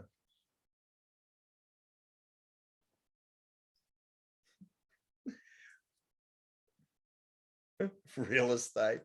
I love how they make fun of him and his real estate penchant. Well, Even though Lex Luthor probably never had it, just the screen Superman has the real estate fetish. Yeah. It was just a mad scientist, and it was just called Luthor originally. Okay. Yeah.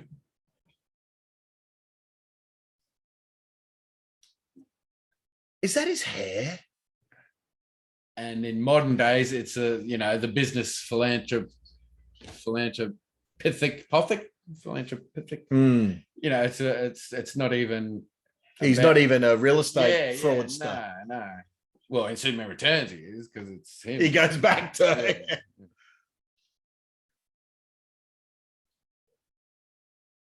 It happens to you, oh mate. Lex Luthor Incorporated.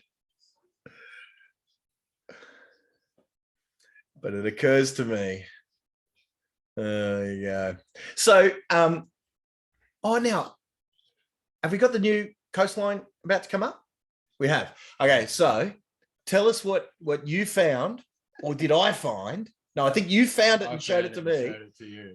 Tell us the story of what you found. I was reading this Batman novel, and What was it called? It was Dark Land or something. It was when I read it. It's called Gotham gets taken over. Yeah. And there's all these segments of Gotham, and Catwoman owns this section and whatever. Yeah. But there's a map in the book. There's a map of Gotham City, and It's got all these cities. It's got all the cities, and just has Otisburg. He just rubbed it out, and it's just throw it in just for those fans who would get it. And Otisburg. Yeah. Did we just see We just saw it, yeah. So we just as missed we over were the- saying it, because I was looking at you. the people got it. They People got it what we right. were So talking about. Otisburg Yeah. that you just saw It's a then little bitty place. was in. I hope they didn't edit that out and we didn't miss it. No, it was there because he was rubbing it out. Was he? Otisburg. Okay. So yeah, Otisburg was in that novel, and I couldn't believe it. I wonder, out of the however many novels were sold, how many people lost their mind over that? Just a few, but it was so worth it for Percentage, those few. how many? Yeah. Out of every 100 sales, would it be one? Out of every 1,000 sales, would it be one? 3%. 3 out of 100. Mm. I think that's high. Now, is that Cliff? Oh, hang on. I think it is. Because they were back to back with a hat on. Maybe Cliff with a hat. I Yeah. think that's Cliff. Out of Cheers. Maybe. Yeah. Well, that's a strong maybe. Because it's definitely the which one of you guys had a hairdryer, isn't it? Too. Yeah.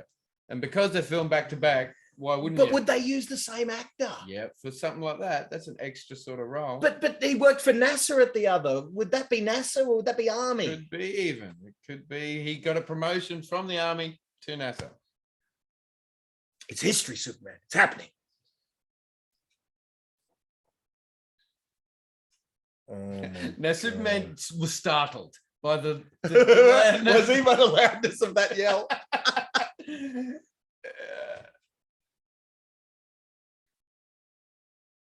There's two of them. That's right. A bullet can hit him in the eyeball and just be crushed. And he was startled By Lex Luthor. Did he just say double jeopardy? Did I miss it? That's right, Superman. Double jeopardy.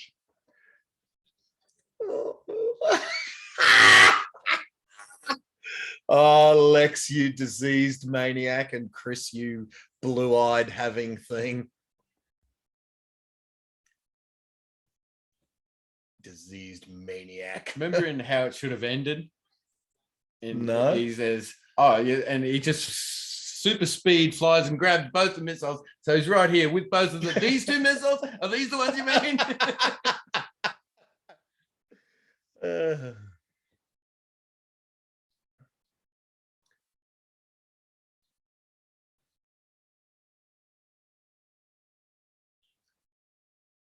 Yeah, you know, I tell you, his relationship with Kryptonite, I've never quite understood. Because it's from the same. Yeah. Well, no, not only that, but just how he can walk, but he can't throw it away. He can't put it back in the lead. He just doesn't have the strength of. Yeah, he just can't. He can't throw it himself like Miss Teschmacher can with her mere. Like, does it immediately turn him mortal with no powers? He's getting sick as soon as he whipped it out.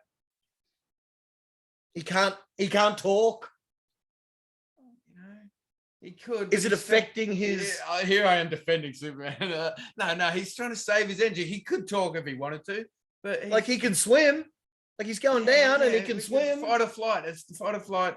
He still has the same physiology similar to the human. So he would have fight or flight. He would have the parasympathetic nervous system as well. Yeah, but would he? And here's the other thing. Wouldn't he have a Kryptonian parasympathetic nervous system, which would be fly out of there with your fight or flightness? Yeah, but that's sort of dampened. Do you lose your power of flight? So, yeah. Well, is Joel I don't know. Mocking our thinking. He just happened to now she just said what she said. My mother lives in where? Hackensack, New Jersey. My mother lives in Hackensack. So where was one heading? One's heading for California, line, yeah, and the other one is one Otis stuffed up. Yep, that's Hackensack. And so it's Otis's stuff up that has Miss Teschmacher's mum history. Yep.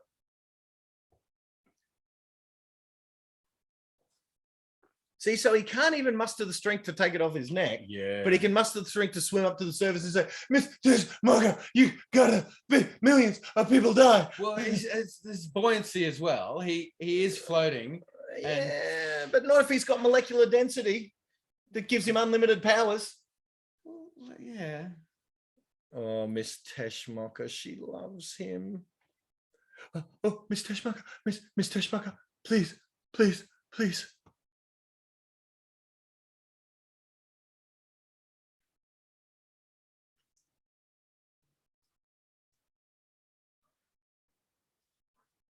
See, look at him treading water. Yeah, he's treading water. He's having a coherent conversation when he could just go.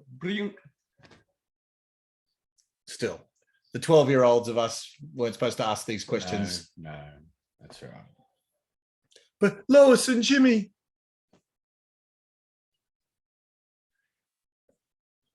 Now, let me just tell you, the 10-year-old in me wasn't sitting there saying, go and jump in that water, Miss Teschmacher, right now. Just jump in that water right now, Miss Teschmacher. We know you're gonna, in that pure whiteness. White, yes. You know what happens when white fabric gets wet. Never even thought it back in the day.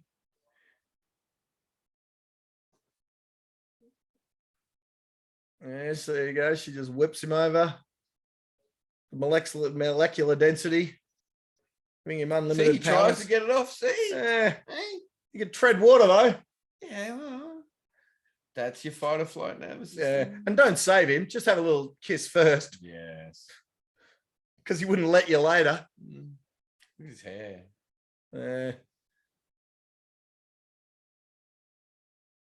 And boy, oh boy, how accurate is she with the making sure it goes down the drain pipe?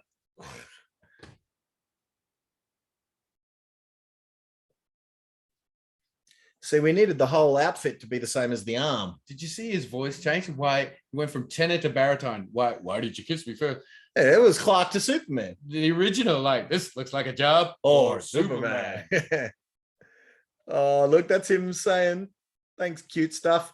But I love Lois. Get out of here. Got to go. Yep. I got this other piece of work to show. And don't worry about the rocks falling on her. No. She just saved you. Just dropped some cement blocks on her. Yeah. Well, he couldn't really go out the front door, could he? Like, see you, Lex. Haven't even heard of the elevator.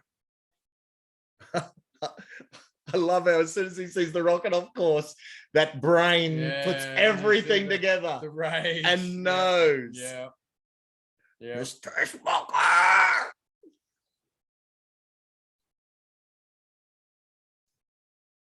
Right, so have there been any notable removals? Because there's half an hour removed from this that we haven't noticed. So we noticed the cat shortening. We noticed the cuteness dimples not on the town instead of under us or whatever. So as of now, there's only been the few we've mentioned, hasn't there? There hasn't been any other noticeable ones. maybe Was Krypton a bit shortened? Because I know it was an hour to the scene where he is first seen in the suit, Fortress of Solitude. Yeah. An hour. So that means this second bit was 2 hours of New York and the Daily Planet and the real estate scandal and whatever. I can't remember if Krypton was. I don't know. Yeah. So, because this hasn't been unwatchably shortened. It's only been a few little bits that have been noticed. Yeah. We're not really pissed about how much it's. Oh, well, when did they feed the babies the first time? Because the second time he tries to feed the babies, Miss Teschmacher. The first feeding of the babies. We haven't even told the good people what about the babies yet. Yeah, okay. Oh, there's him noticing. It's gone off course. And he just sees it's Miss Teschmacher. And Cliff needs a beer. All right, so I'm going to Lou while you tell them about the babies. Okay, when you get back, I'm going to Lou. Okay, start with the babies. Okay. The babies, Lex has, in his basement, Lex has what I think are alligators, but he has these babies that he has Otis feed with a big leg of ham bone or something. And earlier on in the movie, what is it? Okay, well, I thought it was a ham. No, I'm thinking of The Last Dragon.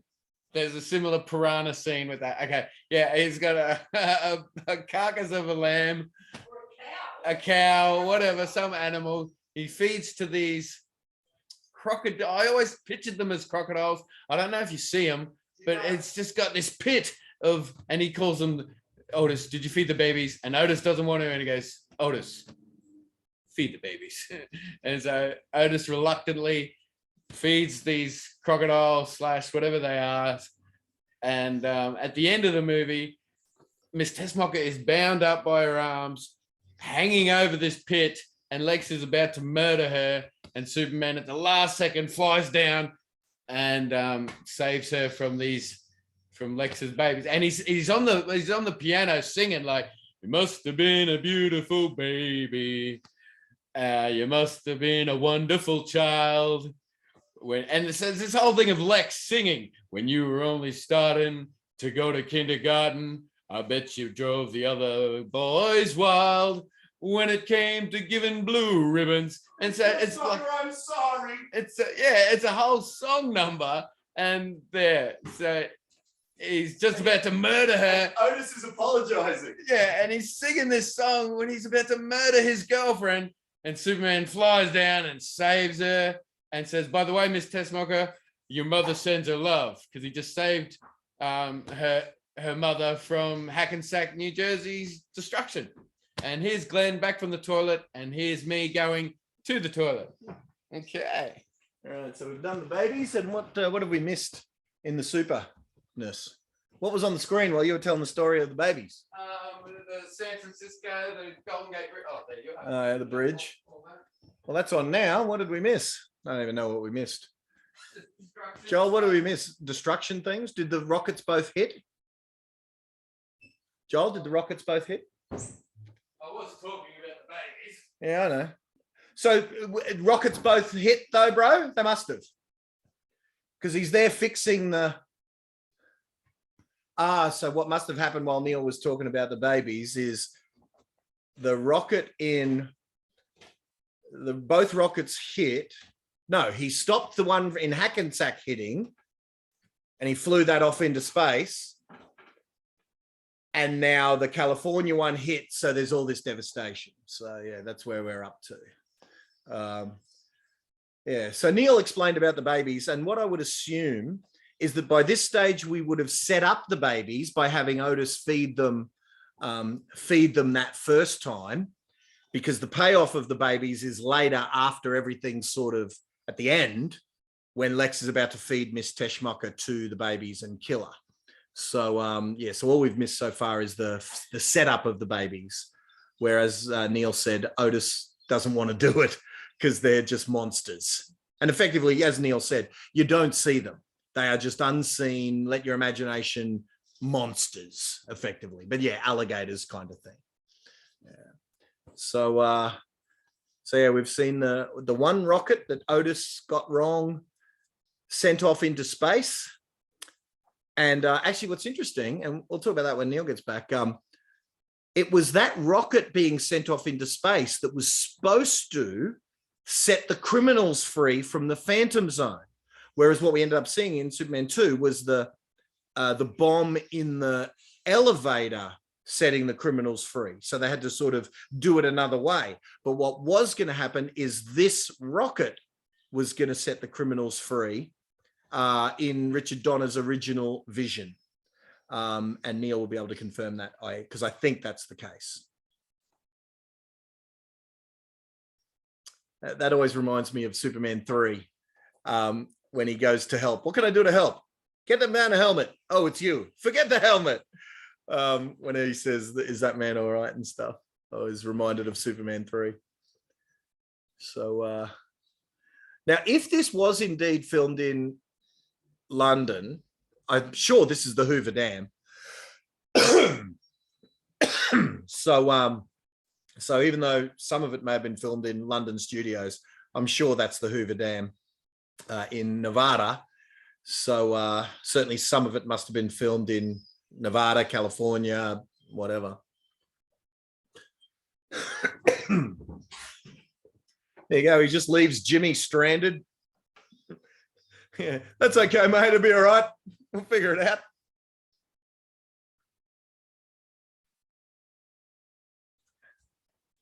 Joel, have you ever seen this? Oh, God, Joel's never seen this, Neil, and this is the first time we've subjected him to it.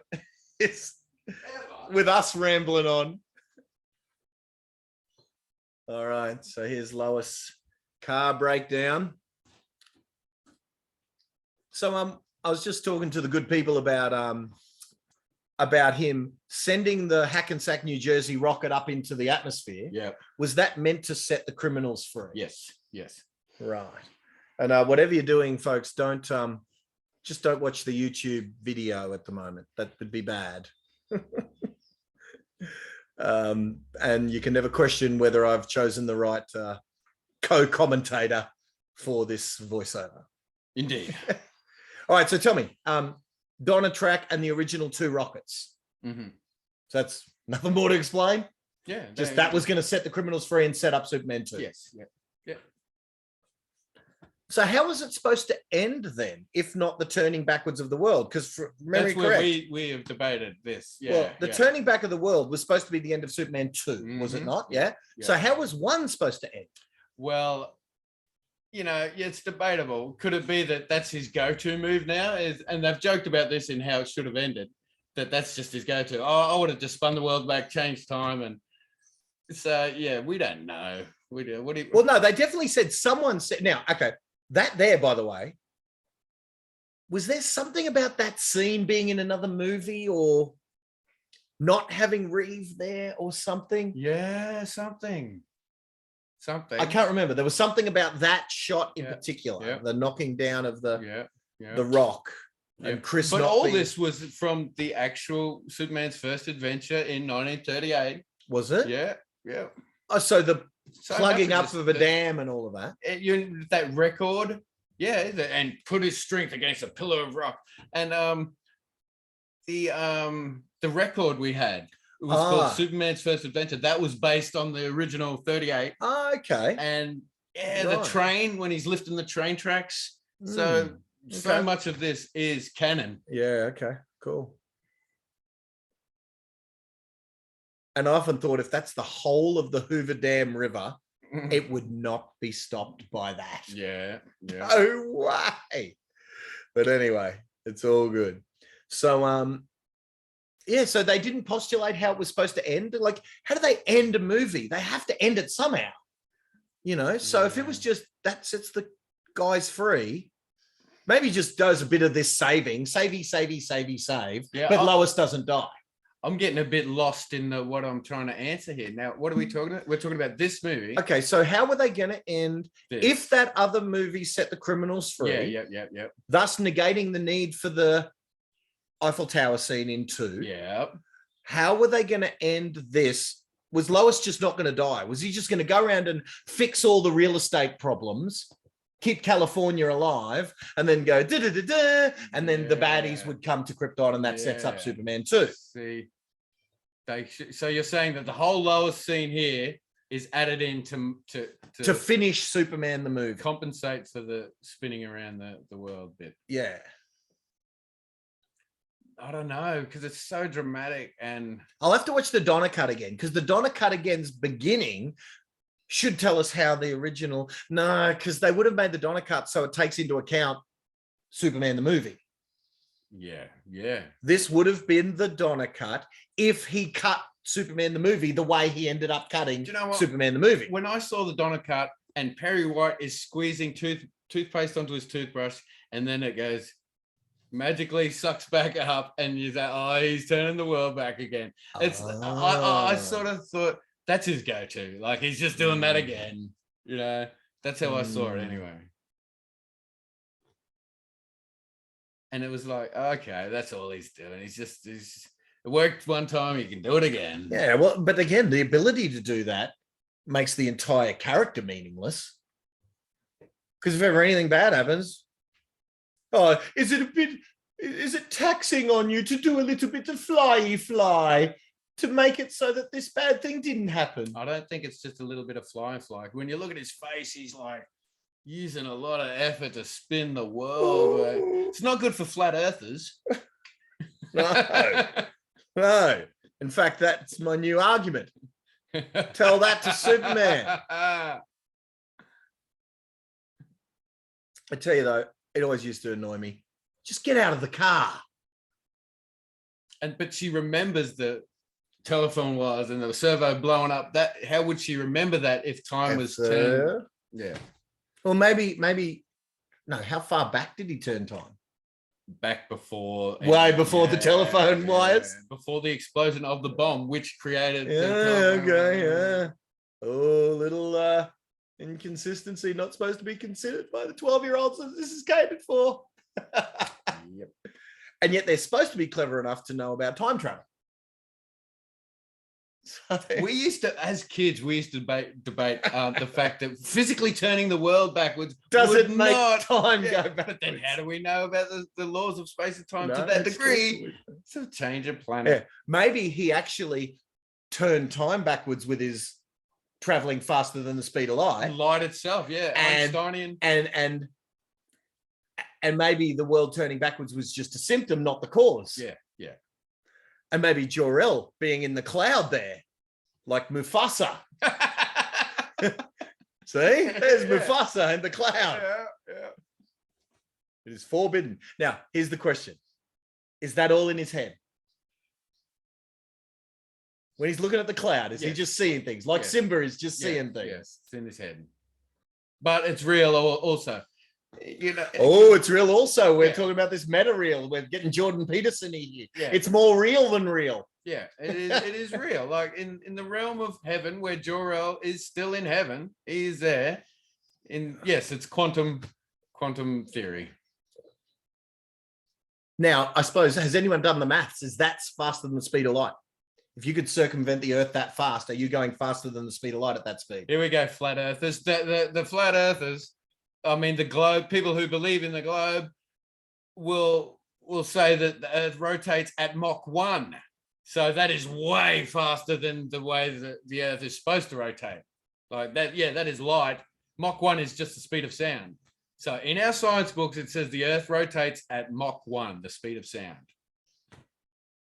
Really? Yes. I'd have to check that out. Need a fact checker about the Earth rotating. But no, my question is, if it rotates at the speed of sound, how much more is the speed of light than the speed of sound? Would that be faster than light? And I wonder if that's how they explain the time travel, that by him doing that, it created a wormhole effect that effectively takes the world back to now. What if who plays Sheldon? Young Sheldon, No, who plays old Sheldon? whatever his name is. Well, what if whatever his name is sees this and wants to talk to us like on a live? That'd be cool. Yeah. But he's not Sheldon. No, He's an actor. He's an actor. Okay, I'm sorry. What if the equivalent of Sheldon? Yeah, Dr. Michu Kachu or someone smart. Yes. Or Neil deGrasse. deGrasse Tyson. Yeah. You wanted to get him, didn't you? Remember? I love Neil deGrasse. I've sent him messages. He doesn't return my messages. Yeah.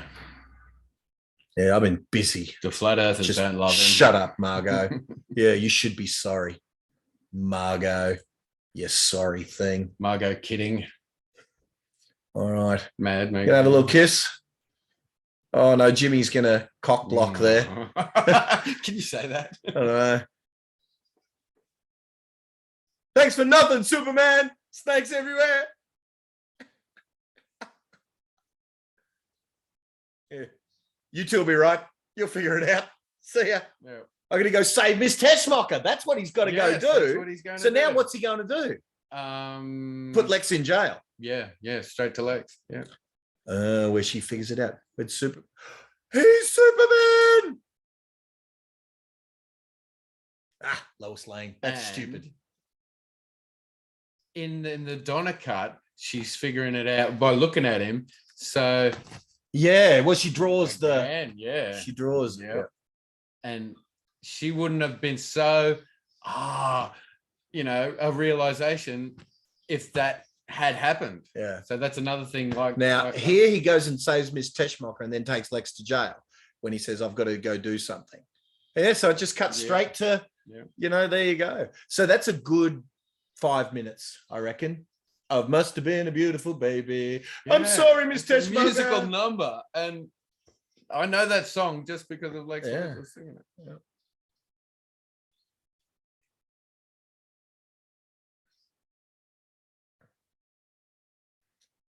Now that's a Otis. Self-notice. These walls. Now, tell me about his hair. Was it you that was telling me Hackman didn't want to shave it? Oh, I remember something of that. Yeah. And they had to work it out somehow. Supposedly, Hackman didn't want to shave it. Yeah, So they did that, and that was the only scene where he was bald. Yeah. And that's a cap, isn't it? Skull cap. Yeah. Yeah. Yep. Oh, look, there it is. And this scene is in Interview with the Vampire when he first sees blue for the first time. Because he can't see color until the invention of the motion picture and his long lost blue. And that they show that scene. Fantastic. So it must have been a Warner Brothers now, movie. did he wink here? No, No, Reeve just a doesn't. smile, just a smile. But in either a parody or in something, someone winks there. Yeah. Yeah. And or did any of the subsequent Superman ever recreate that scene? All three do that scene. No, man. the exact scene, but do any of them recreate someone else doing it? Oh yeah, Brandon Routh does a recreation. Does he? The Yeah. cartoon of how it should have ended. Does it? What about did the new one do it? What's his name?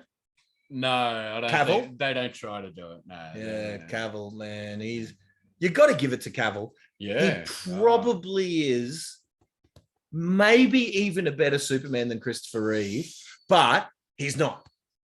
I know what you mean. Right? He's not. Christopher Reeve is better. Yes. Yes. And I can't even tell you why, because I think Cavill's better. But I know what you mean. Like, No, the you know what? comic book was more physically muscled, more like as Henry Cavill. Yeah. And he is the best Superman ever made, but screw it. Christopher Reeve's better, but he's not better. What do you think of that? Oh my goodness. So there it is. So we may as well start talking about the multiverse, where there might be a real life Superman that in this universe. Well, let's not talk about that. Let's talk about, though, when you talk about multiverse, there's been, like, look at what they've done lately, that if, like, they are getting more and more, we used to call it homageful, and I don't even know if homage even means what we thought it meant. I think it does. Like, blow your mind-ish. Like what they did with the recent Spider-Man, when they brought in a couple of Spider-Man from the old days, right? Imagine what they would do if they had a true Crisis on Infinite Earth with today's technology, or even 15 years from now technology, where they had a fully functional Christopher Reeve actor AI, where they had a fully functioning Christopher Reeve, a fully functioning with full voice and sound. A quick Dean Cain, but not much. A quick Tom Welling, but not much. A Brandon Routh, a little bit. A lot of Henry Cavill. And even the new guy off the like, how good would that be? Well, there's a YouTube fan film that is basically that. Wow. And you've got to watch it because it is so well done. I will have to. You'll have to link it up down below in the comments. Put the link. Yes. Yeah, that's good. So look, all in all, you know what? That was entirely watchable. The bits that I would have added if I was the Amazon CEO, the Jeff Bezos, if you will, I would have added in the babies, and I would have added in those little intricacies that we missed. You know, the dimples a night on the town instead of sunshine.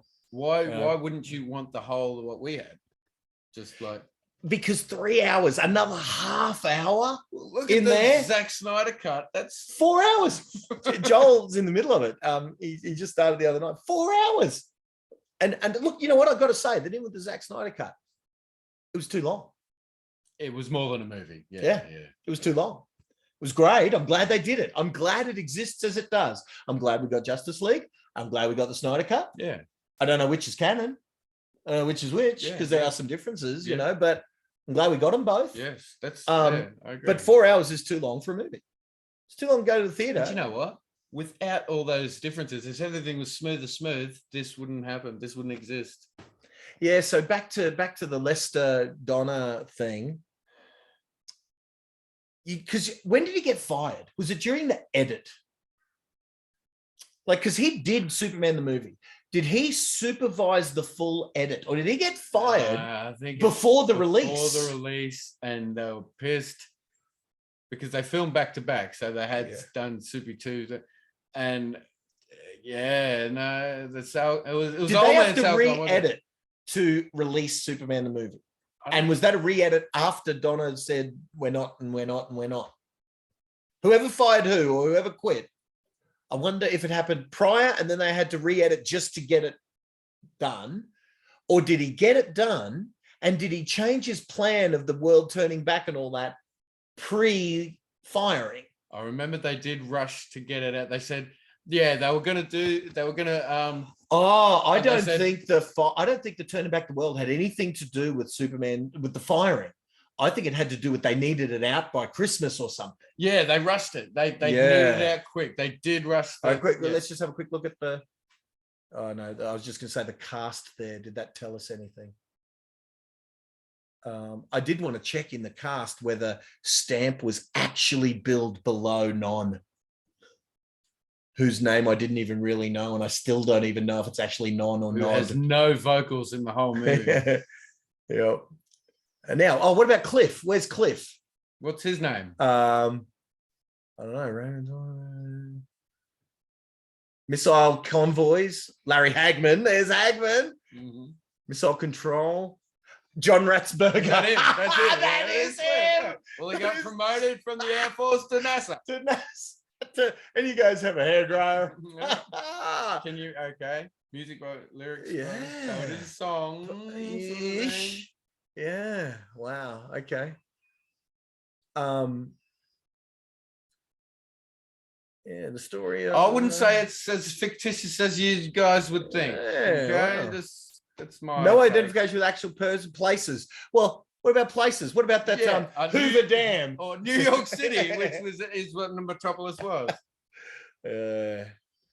All right, so there it is. Multiverses aside, Yep. it was great, and it set the standard for every superhero movie that ever came since to be judged. Yep. And I would say 80% of them fall short. Okay, I'm going to go along with you on that. Yeah. Some of them have done great. Like you've got to give it to what they did with Infinity War. That's probably my favorite. Just, it works. Yeah, like what they did. But these guys here, and as we end off, made by in Pinewood Studios, England, and on location in Canada and the USA, and it's Shepperton Studio, England. So bunch of England, but with a little bit of Canada and the USA. Some serious magic in the first Iron Man, and I agree. And that was the spark was back, sort of thing. Yeah. Point. Yeah. Was that the well? No, there's been a few, I suppose, renaissances. There was like this. Then what happened between this 2, 3, 4? Best left 4? Did you say Superman 4? The quest for peace. Best left unmentioned. Okay, so there was Superman. What happened between that and 89 with Batman? They actually wanted Spider-Man? Adam West to reprise the role. Well, supposedly Adam West wanted to replay and was mad when Keaton got it. Yeah, that's what I mean. That's what I'm saying. Well, when you say they, do you mean Adam West and Mrs. West, his mum? No. And Mrs. West, his wife. No. They wanted Adam West to do it. So Adam, mum, and wife. Probably not Tim, but the studios. I can promise you Tim didn't want that. Okay. Yeah. Okay. Yes. Tim wanted Johnny Depp and he wasn't available and accepted Michael Keaton. Right. That's who Tim wanted. That's about it. That's who Tim wanted. And Winona Ryder. Yeah, she was going to be Vicky Vale, of course. Yes. And they were going to be long and thin armed, and it was going to be animated and 3D. And no, we're just getting silly now. Yes, we are. When was that Spider-Man movie? The weird silver drive. We went to a drive-in and saw a Spider-Man movie. 70, that was 70s, was it? Late, yeah. After this or before? I reckon. I don't know. Drive-in. We were kids. We were kids. We were real kids. I'm 72. You're 75, right? Yeah. You can't have been younger than 5. It must have been 80s. It must have been early 80s. Right. Had to be. Yeah. Okay. Yeah. Had to be. Because we went to the drive-in and saw Ghostbusters and Stripes, and that was 84. It would have been after this because would have been after this. So that Spider-Man was after this. So it was judged. It was horrible compared to this. Yeah. This is okay, Joel. How good was that to watch? Could you not listen to us and watch the movie, or were you were watching the movie? How good was it?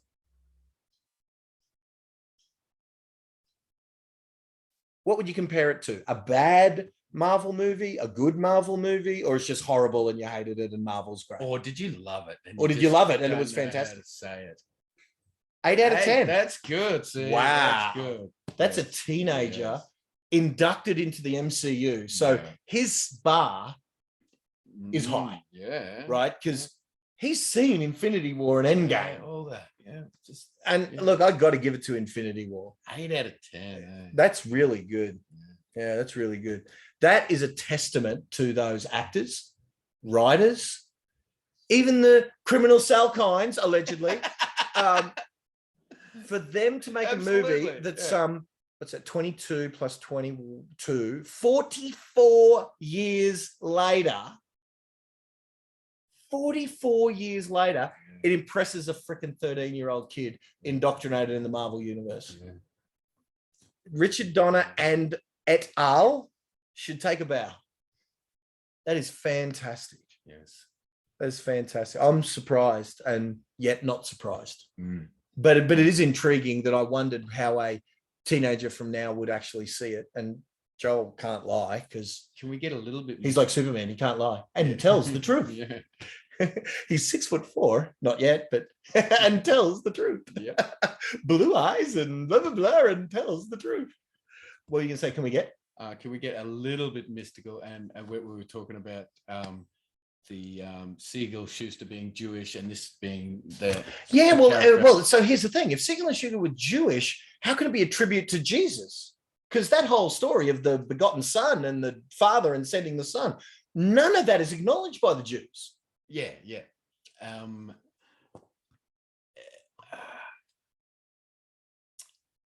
Well, Christ was crucified by the Jews. Yeah, he was a Jew.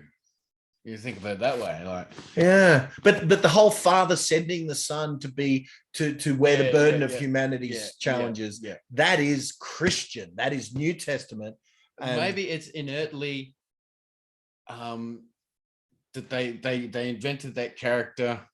Yeah, as their alternative. That's what I'm trying to say. You know? Well, that's the story that someone like a Jordan Peterson tells, is that the Jesus character is the archetype of everyone who is good, having perpetuated on them the worst horrors. Like, in the case of Superman, a lifetime of servitude to a peoples who probably don't deserve it, kind of thing. You can never be with Lois. And is forbidden, like all of that stuff, the ultimate good. And that's the thing in Jesus's case. You think of the perfect person who never committed a sin, having an absolute atrocity perpetuated on him that he didn't deserve on our behalf. So that is an archetypal story. Whenever they take anything to the extreme, heroes or whatever, that irony. That's what archetype means. Yeah. And again, I don't take credit for this. This is me learning from Jordan Peterson. That if you take 1,000,000 years of people sacrificing themselves to save their community and people doing something heroic and brave in order to affect something good outcome for their people and their tribe and their whatever. Mm-hmm. So you got Bobby Smith do something good. He fights a lion and the tribe survives. And this other guy, there was a bird that used to pick off all the lower chimps, because birds used to be quite predatory against our predecessors. There are cells that will eat weaker cells to and strengthen the organism. Absolutely.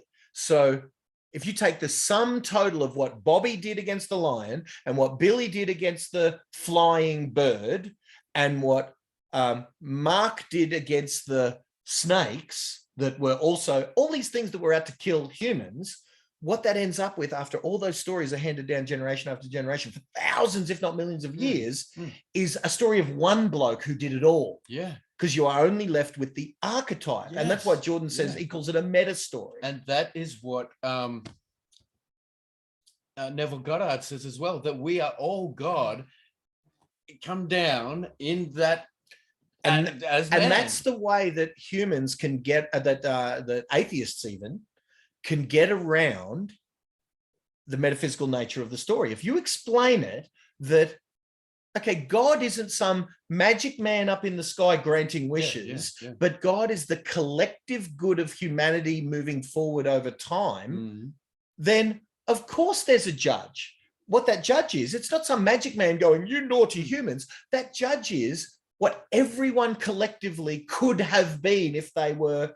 Well, the ideal is the judge against anything short of the ideal. Yeah. Right. So if I'm wanting to be a great actor and I see Brando being Jor-el, I'm judged by Brando, even though Brando didn't judge me, but his ideal that he set makes my less than ideal performance judged, wanting, found wanting. And so that's how an atheist can believe in religion. Not magically, but historically. Well, when you think of Nietzsche, does that point to that we eventually will all soup up. We will all become the Übermensch. Yeah, but what you can't, and I've never studied Nietzsche, so I don't know. I've only secondhand heard the name through movies. I think Wayne out of Wayne's World might have mentioned it, or did he mention Kierkegaard? Yes, he did. But the first scene of Conan the Barbarian is text from Nietzsche. Whatever okay. doesn't. So I understand he was a genius, and in fact, Nietzsche was actually quite arrogant. I've heard there's a quote where he says something like this. It's something like, it would take what you write in a book, I write in a sentence.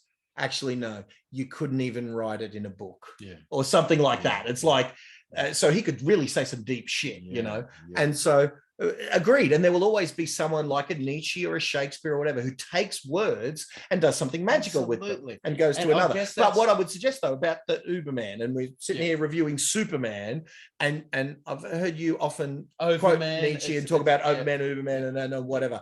I'm sure he doesn't mean, just like religion, the atheist can believe in religious principles based on things that don't require a belief in magic, nor does potentially what Nietzsche may have meant is the evolving of man into whatever man will evolve into doesn't require us to believe that that's going to be someone coming along with superpowers magically the way kal-el seems to be. No, I see it as inert in us, and there's just like Bannister breaking the 1 minute mile. Once, you know. Oh, correct. Something, but here's the other thing. Who's to say that what Elon is talking about isn't that move forward or something like that? Yeah. Like Elon, you've heard him talking about it. Have you heard what he's saying? Like at the moment, specifically, at the moment, he's saying we've got our phone. Yeah. We are already a cyborg. Yes. Because if ever we want to know who starred as John Ratzenberg in Superman the movie, we have the access to that here. And what Elon is saying. Do you know anyone else who doesn't have a phone? No, I don't. Including my teenage son and whatever. Yeah. But what I'm saying, what Elon is saying is we're all cyborgs because we've got this enhancement device installed in us. We handhold it.